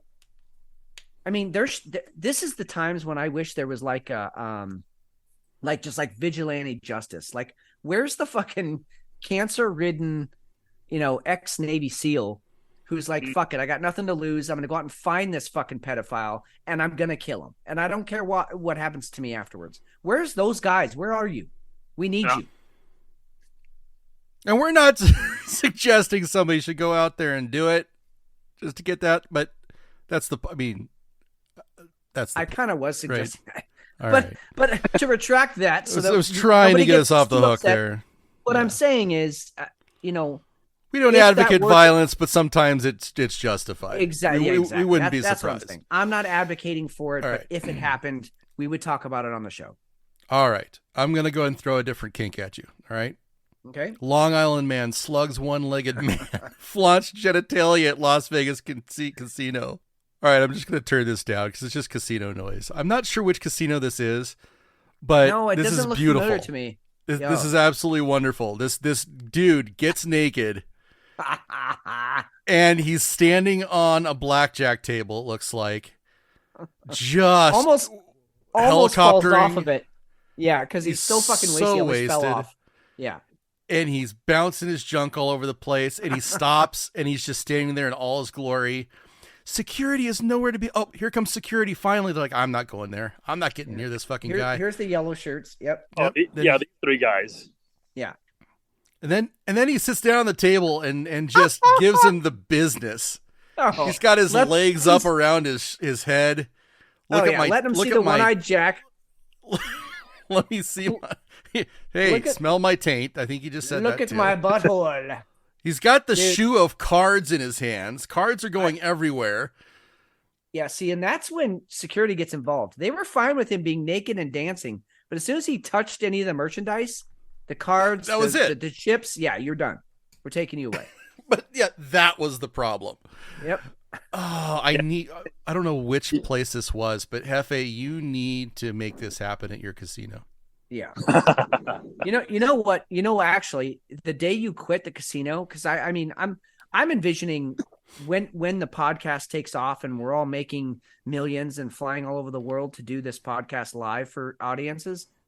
When that day happens, Hefe, and you're done, this is how you exit. This is how you leave the casino. That's my exit interview. Yep. Yep. You just helicopter the shit out of your dick, take some chips, throw them to whoever can catch them, and just get taken down. You know what, guys, we've all seen each other. I mean, of anyone on the planet, you guys have seen me the most drunk I can be. And vice versa. I think I've seen both of you as drunk as you can be. This has never occurred to me. I mean, when I get really drunk like this, I want to go like maybe hurt myself or possibly hurt somebody else, but never, ever would I make a public spectacle of myself. Do you know how long it had to have taken for him to start stripping and taking off his clothes? Yeah. And then hop up on the table? Yeah. And it's a kind of a rule everywhere that you can't have your phone out at tables. Oh, everybody had their phone. Oh, yeah. Everybody had it out. Everybody's filming it. Oh yeah, so, dude, that's how we cheat Vegas right there. Is one of us makes a spectacle, but then we film everything that's going on, and then we have the play. That was at the Flamingo Hotel at the Bird Bar at 11:20. So he had to have been absolutely destroyed by 11:20. And he says, he has no recollection of any of this happening. Yeah, I wouldn't either. Oh, I thought you were going to say he has no regrets. Zero regrets. Hey, we're kind of burying the lead here. The headline on this thing, didn't it mention a one-legged man? What happened to the one-legged man? I don't see the one-legged man. He allegedly punched one-legged victim and then fled before the cops got there. Well, no, we saw the video. He got fucking nailed. Unless he did that earlier in the night. I think he did that earlier. Then he went up on the table and decided, This is my swan song. Okay. This is my coup de grace. I get it. Like, okay, I've already done this heinous thing. I've already punched a one-legged man, so I might as well just go out with some flair. Right? I gotta top this. How do I top this? Sorry, what's that, Fa? Maybe they meant he punched one-legged man, like one guy with two legs. With legs, yeah. Or it was his one-eyed man, and he was referring to who is this on the film right now with really, really erect nipples? She's a fighter, but wow, yeah, those are erect. This is so there was a brawl. This is a cop's body cam. Okay. And this is a fighter's wife or girlfriend or something. She lost her shit. I'd like to know. She does have great boobs, though.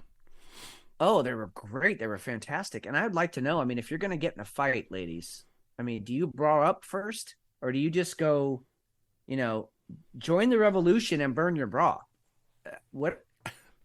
Because I would make a statement, then make a statement. Is that what you're saying?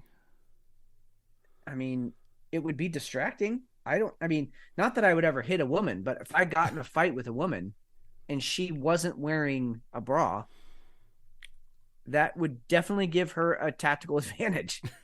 All right, I think we lost Hefe. So. Oh shit. Well, damn it. He would have really liked this one.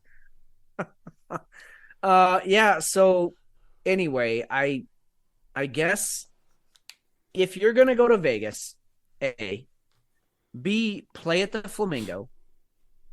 Well, start drinking at the Flamingo and then play at the Flamingo. You might as well, get naked at the Flamingo. Right. I mean, his trip was over, right? He's just ending it in a very flamboyant way.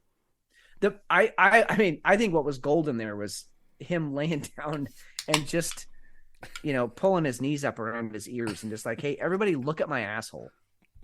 'Cause fuck you. That was fantastic. As far as the rest of the show goes, we had some stuff come in today, and I feel like we need to get to what happened with the Seattle Public Schools. Do you want to get into that? Let's do it. Basically, let me go get to this article. The Post-Millennial reported that the largest public school district in the state of Washington offers its students referrals for sex change surgeries and hormone therapy without parental consent. Seattle's public schools have such material available to their middle and high schoolers. Documents highlighting that this practice were obtained by Parents Defending Education. The health centers running these operations highlight the no-cost, comprehensive, trauma-informed, and gender-affirming care conveniently at the school. So this is Washington's biggest school district. And they're making this available to kids, and they don't have to run it by their parents. I thought we were done with hearing the most fucked up things, but this really does top it. When I found this article, I thought, all right, this is just clickbait. I better do some due diligence here. And guys, this is fact. It's really happening. They can absolutely put your child on hormones, get them started on the reassignment surgery protocols, and you have no say in it. In fact, California has on the books that if you try and oppose it, they'll just take your kids from you. I don't think we're far from that here. So Well, that's that's still being pushed. It's not. okay. It's not in the All books right, it's yet. not But an that's actual law. You're right. You're right. Yeah. No. I just that's not official. But that's still even the very notion that could be a possibility, that's being discussed. I mean, that's equivalent to on the flip side, that a public school could push Christianity, extreme Christianity, onto your child. And if they come home and they say, I want to be a Christian, and you're like, let's think. And then all of a sudden the state just takes your kid from you. It's the same thing. And actually it's worse, because even if they got Christianity into their lives, that's not changing their physical person, their physical body. This stuff, these hormones are changing these kids' physical bodies. And some of the damage, some of the changes are irreparable. You can't go back. Right. It's non-deletable. It shouldn't be in the schools. It shouldn't be in the schools, first of all. Parents shouldn't be usurped. It's just mind-blowing to me. And this is the kind of shit that's happening in Democrat-run states, in cities. Yep. I was ready to say, you know what? Maybe the liberal mindset isn't as nefarious as some of this extreme stuff that we've been seeing. I really wanted to go there. But when I see it's an actual school district that's pushing it, you're supposed to be protecting the kids. You're an educator. You're supposed to have you're supposed to be able to find, you're supposed to be able to have a thought, right? Yep. You're supposed to be helping to raise the kids. Yep. To be critical thinking. And this is, you want to be a boy? You want to be a girl? Cool. Let's go get it done. It's so troubling, and I'm so glad my kids are, one, they're smarter than this. They're lucky. We have conversations about things. They can think critically. Yep. There's a lot of kids that are in positions that are just absolutely taken advantage of, because they might not have the kind of support that they need at home. They might not have the same conversations as some of us do. They don't have the experience, or they might not have.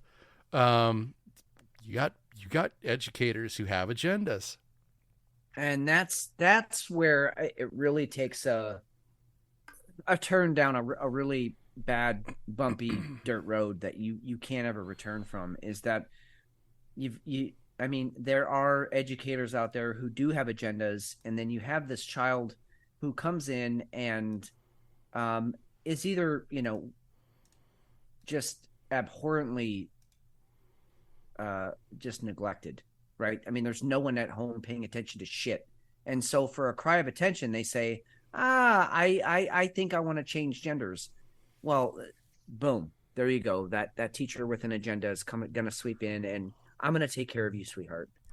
But then you have the ones that, listen, when I was a baby, even into toddler and preschool age, I grew up with a single mother. So things that were around me to play with were her hats, her jewelry, her makeup, feminine things. And my mom never worried about it. She never freaked out. She never thought maybe he wants to be a girl. She just let me play. Let me have my imagination time. And guess what? I turned out absolutely loving the female body, wanting and craving the female body. So, but never over 10 seconds.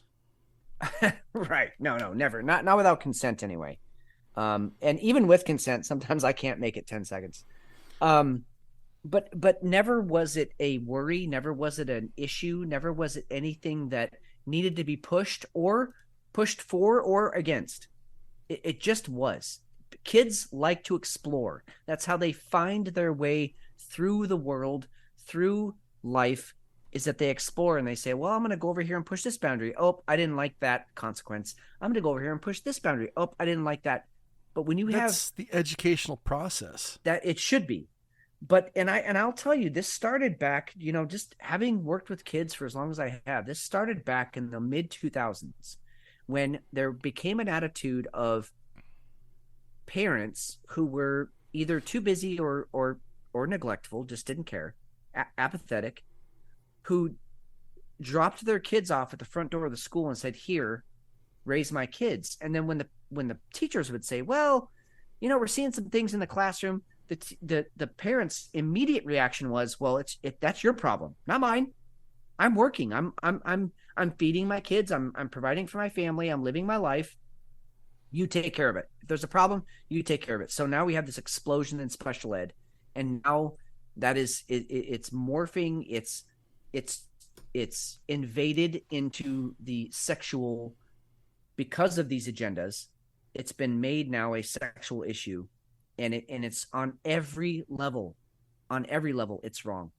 And I don't care who you are. I will die on that hill. I will die on that hill. It's not okay. I would like to know, because I haven't done the research on this. If anybody knows, please write us and tell us.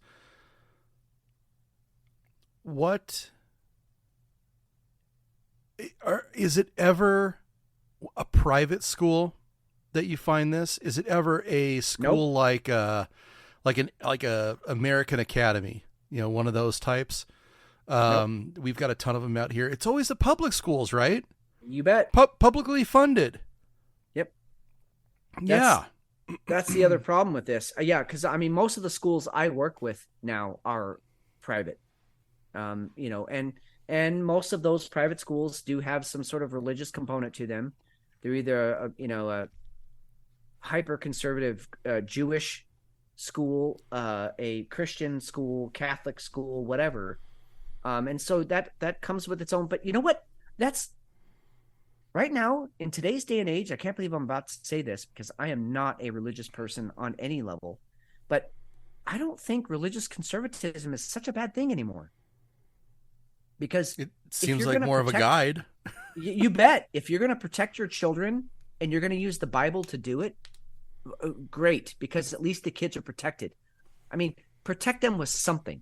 If it's your religious veracity, if it's your just whatever it is, for you and your wife, it was just your moral compass. For Hefe, and even Hefe's wife, she's religious to some degree. Fine. At least those kids are protected. They're away from these maniacs who want to somehow convince them that the crazy feelings that you feel that are normal as you grow up are somehow abhorrent, and we need to fix that by changing your sex forever. You can't go back. Or we need to just expand on them and blow it up and just make it so absurd that now the kid can't get back to what is center. And that's it's just fucking disturbing. If I had to go back and do it again, if I had a kid now, there's no fucking way I would put them in school, in a public school. It wouldn't happen. Yeah. Yeah, I don't blame you. What did you think about the Andrew Tate interview? Well, so many things, and I know we don't want to spend a lot of time on this because I invite all of our listeners. No, I encourage all of our listeners, male or female, and I would just ask, particularly for the females out there, well, really anybody, please suspend any opinions you have about Andrew Tate or Tucker Carlson. But particularly about Andrew Tate, because I will be honest, I had some very strong opinions about him. They were not positive. They weren't all negative, but for the most part, I thought he was just a misogynistic prick. Right. And I think that's kind of the prevailing winds out there, is that's what most people think about him. But please suspend that. Give him the first 30 minutes of this interview. If you still think whatever it is you want to think, then stop. And all you've given up is 30 minutes of your day. But I'm willing to bet that most, if not all of you, are going to want to hear the rest of the interview, which is almost 2 hours long. Oh, it's two and a half. That was a long ass interview. Yeah, right. So 2.5. So what do I think about it? Tucker Carlson did a fantastic job interviewing. He took himself, I mean, there's a couple times where he had to say his piece, but he took himself out of that interview and he just wanted to know Andrew Tate's story, his philosophy, why he said the things that he said in the past and how they've been misconstrued. So A+ for Tucker Carlson. I never, in my list of great interviewers, I never would have put him on that list. He's on it now. Yeah. After this, he's on it now. Secondly, Andrew Tate has an amazing story to tell. In my opinion, this is my personal opinion, he's been framed. And there's no, you can't sway me from that. It's pretty damn obvious after you hear what he's actually been accused of. It's ludicrous. And then third, if you're a man living in Western culture right now, and I'm not discounting women right now, but please, ladies, just go off to the side for a second and let me just talk to the men who are listening right now. If you are a man in Western society, you owe it to yourself to listen to this interview. It will probably change your life. It was powerful. It was inspirational. It makes you want to fucking get out there and change your own destiny, because no one's responsible for it but you. And Andrew Tate's philosophy is exactly that. You know, the things that he says sound inflammatory on the surface, but when you dig deeper, the philosophy behind what he says, which he explains well in this interview, it's actually fucking spot on. I don't agree with everything he says, but goddamn it, I actually, the things I don't agree with, I would love to argue with him over, because I think it'd be a great debate, because he's well spoken, he's charming. God damn it, he's charming. And I actually believe him. Several times in this interview, he says, women actually love me. The women who get to know me actually love me. And I think that's true. I could see that being true. Because he's not a misogynist. He's not trying to go out there and say that men are always right and men should be on top. He's trying to say, stay in your fucking lane. Guys, do you. Be a guy. Have men friends. Do men things. Go out and hunt and fish and fight if that's what you want to do. But he's also saying that women are the most powerful creatures on the planet and you guys are the gatekeepers. And if right now we're seeing it. If you don't let us men be men, you're going to end up with a bunch of really feminine, emasculate, weak men who are not going to make you happy. And I could go on, but I guess you can kind of get what I got from the interview, which is I did find inspiration for it. It gave me, I see myself as a fairly disciplined person. I'm disciplined in my martial arts. I'm disciplined in my workouts. I'm disciplined in the way I eat. And yet even those all things being said, I'm going to be more disciplined after this interview. He was inspiring. He was downright fucking inspiring. And I can't believe I'm saying it, because 6 months ago, there's no way I would have said this, but Andrew Tate is an inspirational person and he's in my cool book and he has my respect and I want to fucking fight him. Not for no other reason. I think it'd be a good fight. And Tucker Carlson, my God, please interview more people like this, because that was a fantastic interview. Two things I never would have said 6 months ago. I think I definitely went away respecting Andrew Tate way more than I had before, because before he was just this egomaniac to me.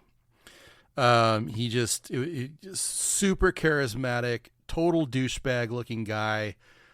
Talked big, just seemed incredibly phony. I'm still not totally on board. Inspirational speaker for sure. I liked his take on mental health. Yes, that was fantastic. Great. I do think there is, and I've thought this before, he said it, and I really feel vindicated for it, that there is a push to make sure that men are deballed, right? Yep. They're castrated. The best way to conquer a nation, I think he said something. This is paraphrasing it, but the way you conquer a nation is you take out the men first. Yep. You make sure they're weak. They're deballed. They're castrated. I think he even referred to them as eunuchs. And then you can go ahead and take the nation. You look at what a lot of the things that are happening in Europe. You could point to a lot of political decisions, but one thing that is for sure, you have a lot of weak men. And when you have men coming in from other countries who know nothing but fighting and scrapping for everything they can get, you end up with what you get in France and Algiers and things like that. I enjoyed I watched the whole video in one sitting. That was a lot. I mean, that takes a lot for me to sit down and do that. I'm usually bouncing off the walls and I got to go move on and do something else. But it was very eye opening. I can't speak to the framed part because I haven't read the actual the indictment.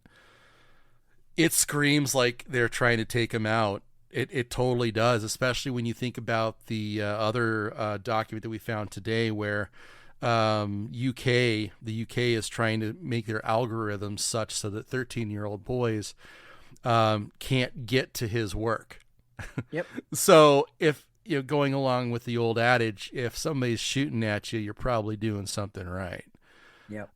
So I think there is a lot to that. I would say I'm probably more down the middle of the road now. I don't have that same attitude about him. Do I think he's a wonderful guy? I don't think I do, but it definitely changed the way I see him, and obviously Tucker did a fucking fantastic job. This was one of the best interviews, and I have spent I've watched interviews with Cronkite, what's his name? Hell, I grew up with the guy who was on ABC, and I can't think of his name now. Tom Brokaw? Well, Brokaw was on NBC. He was another one. Ted Koppel. You remember Ted Koppel? Oh God, okay? yeah. Koppel. Phenomenal interviewer, right? Yeah. This was up there. As long as Tucker doesn't laugh, that nerdy fucking laugh. Yeah. He's hard to. But he was so into it. You could tell he was passionate about it because of, he was like giggling because there was like a glee there because he was so enthralled with it, with where he was. It was refreshing. And this is the kind of stuff that I going back to when he was booted from Fox, this was the stuff that I was hoping for. I was hoping he was going to go middle road. I was hoping that he was going to find a voice. He was going to help others find a voice, and he was going to be middle of the road. And he is so right on there. And he still has the capability of, he's going to be on the left a little bit. He's going to be on the right a little bit. He's going to bob and weave a little bit, which is fine. You're human. That's great. But this was finally journalism, and I fucking loved it. And here's the other thing that I can't stand. You cannot show this video. Okay, you cannot show this interview to anybody on the left and have them be able to go ahead and handle it at all. No, they won't just watch it. They won't just watch it for what it is. I challenge anybody who's liberal that listens to our show, please sit down and watch it. See if you can get through it. I would love to get your feedback on it because same. Oh, just and really I good stuff. Andrew Tate. I mean, okay, I'm gonna soften my original. I mean, I'm not gonna say that I think he's probably the best human that ever lived or anything. However, you can accept you can accept him a little bit more though for a lot right? more. Yeah. And I'll tell you why, because there was a point in the interview where he starts talking about Tucker asked him a question, something like, were you depressed when you were in prison? Because Andrew Tate was talking about how he thinks, depression is, it's bullshit. That if you have two people that go to sleep in a haunted house and one guy believes in ghosts and the other guy doesn't, and there's a bump in the night, the guy who believes in ghosts is going to go, oh my God, it's a ghost. And I'm fucked. And he's going to call the paranormal people and he's going to, freak out, and he's not going to get more sleep that night. But the guy who doesn't believe in ghosts is going to go, oh, well, that was just the house settling. I'm going to go back to sleep. And so if you don't believe in a thing, it can't touch you. It can't hurt you. And so he was talking about depression. And so Tucker asked him, were you depressed when you were in prison? And Andrew Tate said, no, I wasn't. He said, there's something about guys, something in our makeup that, and if you want to go back to soldiers or whatever, but, soldiers can go through the worst, most heinous day ever.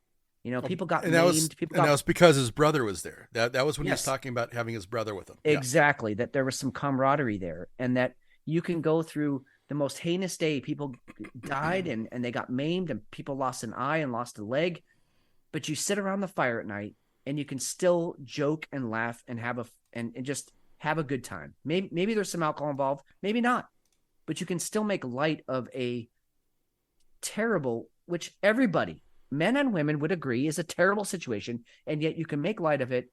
And because you have to do it again the next day, you have to go do hard shit again the next day. And so what good is it to dwell on what happened today? You got to move on. And so that part right there alone, to me, I mean, he's a man's man, and I don't just mean like the macho fucking it's old school.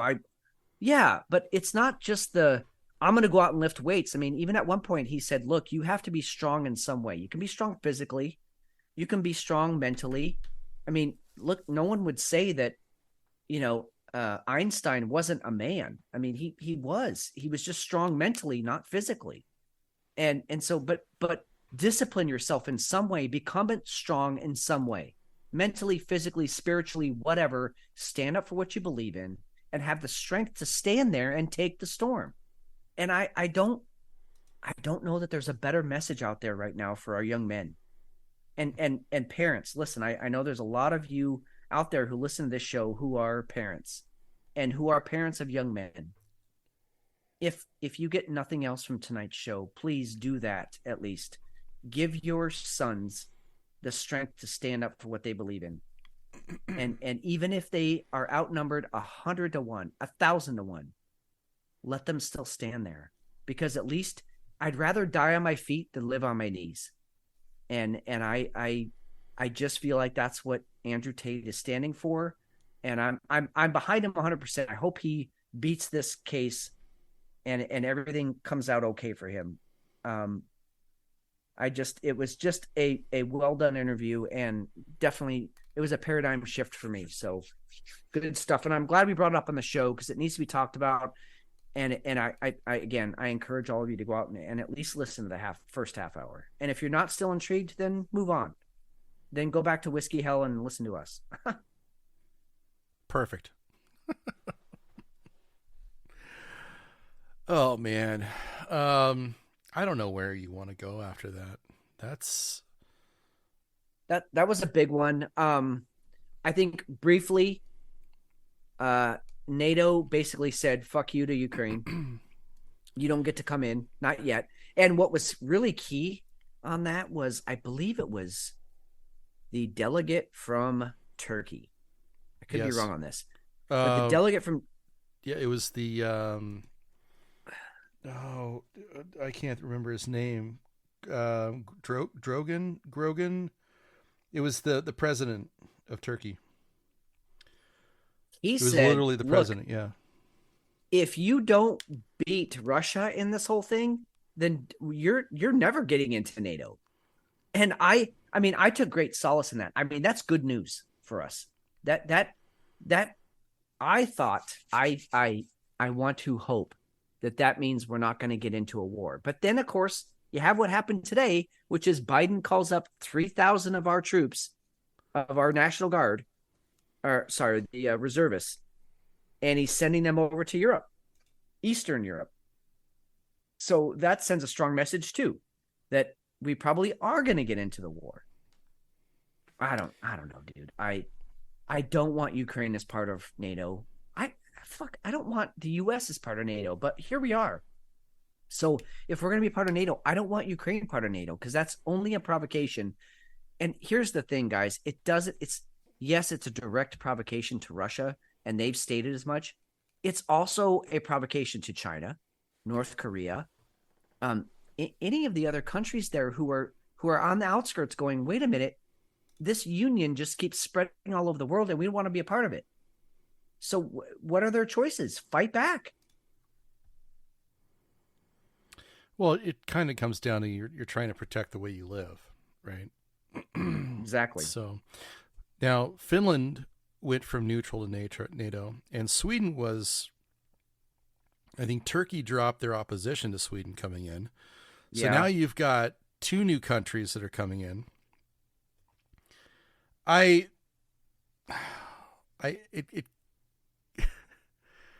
It's very, very concerning. Obviously, we've talked about this. You also have the research that came up today from Clandestine. It's already in show notes for you guys to go and look at, about how it really appears the perception is that Joe can't let this go. He has to go ahead and make sure this fight continues, because if Russia gets their way, everybody's going to know all about the biolabs that his son has a 13.7 or 13.4 ownership in. Yeah. That was already working on COVID as early as 1915. Right. I'm sorry, 1916. So it's personal. 2015, excuse me. Jesus Christ. Yeah, so it's personal. So all of these billions that have been sent over. Now, again, we're talking perception. Nobody's dropping the hard evidence, even though you can use the show notes and go look at who owns the companies, who's gotten the government funding, and who's running the biolabs, and who has part ownership in things. By the way, Google's part of it.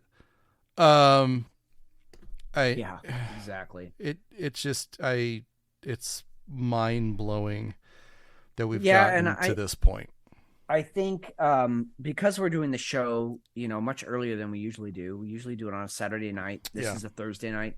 I would just encourage all of you to keep your eye on Ukraine, Russia, but also just NATO news. Troops going over from the United States, troops going over to Europe. What Sweden is going to be doing with those, now that they're a member, what are they doing with their troops? Sweden actually has a pretty respectable air force. Well, Sweden and Finland are both respectable armies too. Right. So, I mean, not in sheer numbers, but they are, definitely up there technologically with a lot of the superpowers of the world. So, start watching troop movements, because, this weekend could, the news cycle is such that, yes, it's 24/7, but they actually wait to drop the big stuff on Mondays, Tuesdays, Wednesdays. So the weekend might be quiet, but if you're looking in the right places, if you're looking for the right waves, the right ripples in the pond, you're going to be able to see some things that are probably being lined up for an escalation in this thing. And again, I don't want to use the term World War III, because we've all been our age group got brought up thinking that was going to be the end of the world, because it was going to be nuclear. I don't think we're going to go nuclear. I do think we're going to have direct conflict with the East, with Russia, with China, and that at that point, to me, it's a crapshoot. Well, I shouldn't say crap. It's a shit shoot, because we're renaming the game, right? It's the shit shoot. You don't know what's going to happen. Sometimes you get diarrhea. Sometimes you get just the log of death. And I don't know where we're headed with all of this, but I will say I don't think it's a good place. So just keep your eye on the ball, guys. Hey, we talked about this last week, but nobody knows whose cocaine that was, so we can just move on from it. Okay. You good with that? They even, that tomorrow the Secret Service is giving a closed door session to members of the Senate Security Council. They're giving them a full debrief on whose cocaine it was. Oh, it was today. Nope. Oh, was it? Oh, it was today. No, it was today. They will not say anything about it. We're not going to say anything about it. They can't. there's nothing. We have no information about it. We don't know who it was. There was no DNA. The most under surveillance building in America. Yep. 5 They cameras have in every room. nothing, which tells you it was Hunter or Joe. Or both. I mean, or both together. Giving each other blows. In the library. And nothing would surprise me at this point. I want to find out it's Jill. I want to find out that Jill's doing absolute bong rips, and she's got crack everywhere. Okay, see, your head went where my head went. I mean, you stole my thunder. I was going to say, sorry. The only two things, the only two things that would interest me at this point are if it was aliens, and that's why they're here, because they're nowhere else in the galaxy can you find cocaine, but you can find it here. So I wanted to do some blow with Joe. Or it was Jill, and she's like the first lady that we're going to hear about. That's literally like just having just fucking gangbangs on her, just a rail of men coming in and doing blow with her and just splitting her wide open. And Joe can't do anything about it because he's senile, he won't remember it anyway. Right. And Hunter probably found these gigolos for her. He's like, here, I got an assortment of 8 to 15-inch cocks, and just have fun, Mom. Go for it. That's the only. Otherwise, if the story goes anywhere else, I don't fucking care, because it's a non-story. We know that you have footage of whoever it was. Like you said, it's the most surveilled building on the planet, probably, for sure, the country. So don't tell me you don't know who did it. Just say, hey, who did it is going to jeopardize national security, or it's going to jeopardize. Yeah, and we're done. And then we'd be like, okay, well, yeah, that makes sense. We got it. That's what I expected. Okay, cool. Dumbasses. Anyway. Oh, man. What beer are you taking to bed? I think it's pretty obvious. I'm definitely not taking Ruth Bader Ginsburg bed. She ripped me in half, dude. She's a fucking animal. That 903. I'm not gonna say I'm never gonna buy another beer from them, because that's like the kiss of death, and I'm not. No. But damn, it's hard to justify going back to them when that's their offering. I think you got to give them their day in court a couple more times and be disappointed before you go and say that. I think I had 4 beers in a row that blew, so that's where I was. Look, here's the thing: is I mean, being who we are, being whiskey hell, and I'm talking about our old football team now. We were a lot to take in. We were over the top. We were a little too much for people. Still are. Thank you, Beard of Liberty, for sticking in with us. He's still listening, and I fucking love you, dude. That's good for you. So I get being too much for some people, but then other people love you. Yeah. And if 903 is going for, then I say all for it. You're too much for me, I think. And like you said, I need to. Right. Do your thing. I still need to give them another day in court. I need to have another beer from them. But wow, that one was a fucking ass kicker. This reefer madness, other than the name, because I don't know what they're trying to do with this can or the name. Well, it sounded like they're trying to go reefer madness, but it doesn't make any sense with the type of beer. I mean, I would have expected an IPA that's all hopped up. Right. There's no skunkiness to this. There's no pot smell to it. There's no, other than the name and the can. This is a perfect beer for me. I really, this is like a fucking. Do you remember Marie Callender's used to do the sour cream cherry pie? Remember that pie? No, I actually I think I've only been there once. Dude, that was like a staple in my family for Thanksgivings. We would always go pick up a sour cream cherry pie, and it was my favorite. And I mean, it's everything that you think it is. It's you cut into it, you slice open, and it's that canned cherry syrupy, red stuff mixed in with sour cream, and then just wonderful crust. This beer reminds me of that pie. That's neat. It's sweet, it's sour, it's tart, it's luscious. It's a little, I'm gonna say crunchy. I don't mean that I'm crunching anything, but there's like a crust flavor to it. There's like a graham cracker aftertaste to it. Gotcha. Just really well done. I wish I had 3 more of these. I think I'm gonna go back and see if they've got any more. So they should have named it She's My Cherry Pie. Oh my God, yes. Because that's who I'm taking to bed is cherry pie. And she's gonna sour cream all over my face. It's gonna be great. God willing. God willing.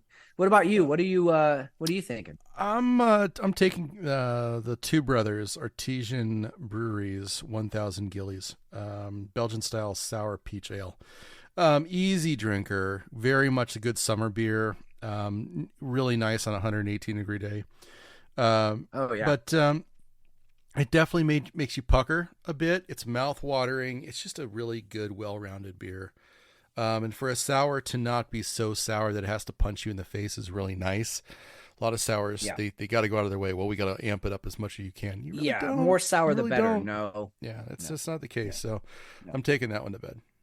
Nice. I think we both found our honey tonight. We did. All right. If you guys want to follow us on Twitter, it is at whiskey_hell. Website is whiskeyhellpod.com. You guys can DM us news, send us notes, tell us we suck, tell us what's great, anything you want. If you want to see more of Hefe and Hefe doing stuff, we got to get, you want TikToks of Hefe, let us know. We'll try and get them out there for you. But we appreciate you guys listening. It's it makes our day. And honestly, as we're trying to wrap our head around the stuff that we're talking about and trying to think critically ourselves, we love that you guys are along for the ride. So thank you for that. Yep. Yeah. And I just quickly to add in, we've had in the past, I guess 3 weeks, we've gotten messages, either tweets or DMs, but people have been listening to us while they're at work. Great. They have been listening to us while they're mowing their way oversized lawn. I hope to God they were on a ride along tractor. One listener was listening to us while their significant other, their spouse was in surgery. Oh, and they chose us to listen to while they were not trying to keep their mind on the fact that their spouse was in surgery. So that's fucking huge. That got me choked up. That's amazing. Thank you. We've gotten a tweet that someone listened to us.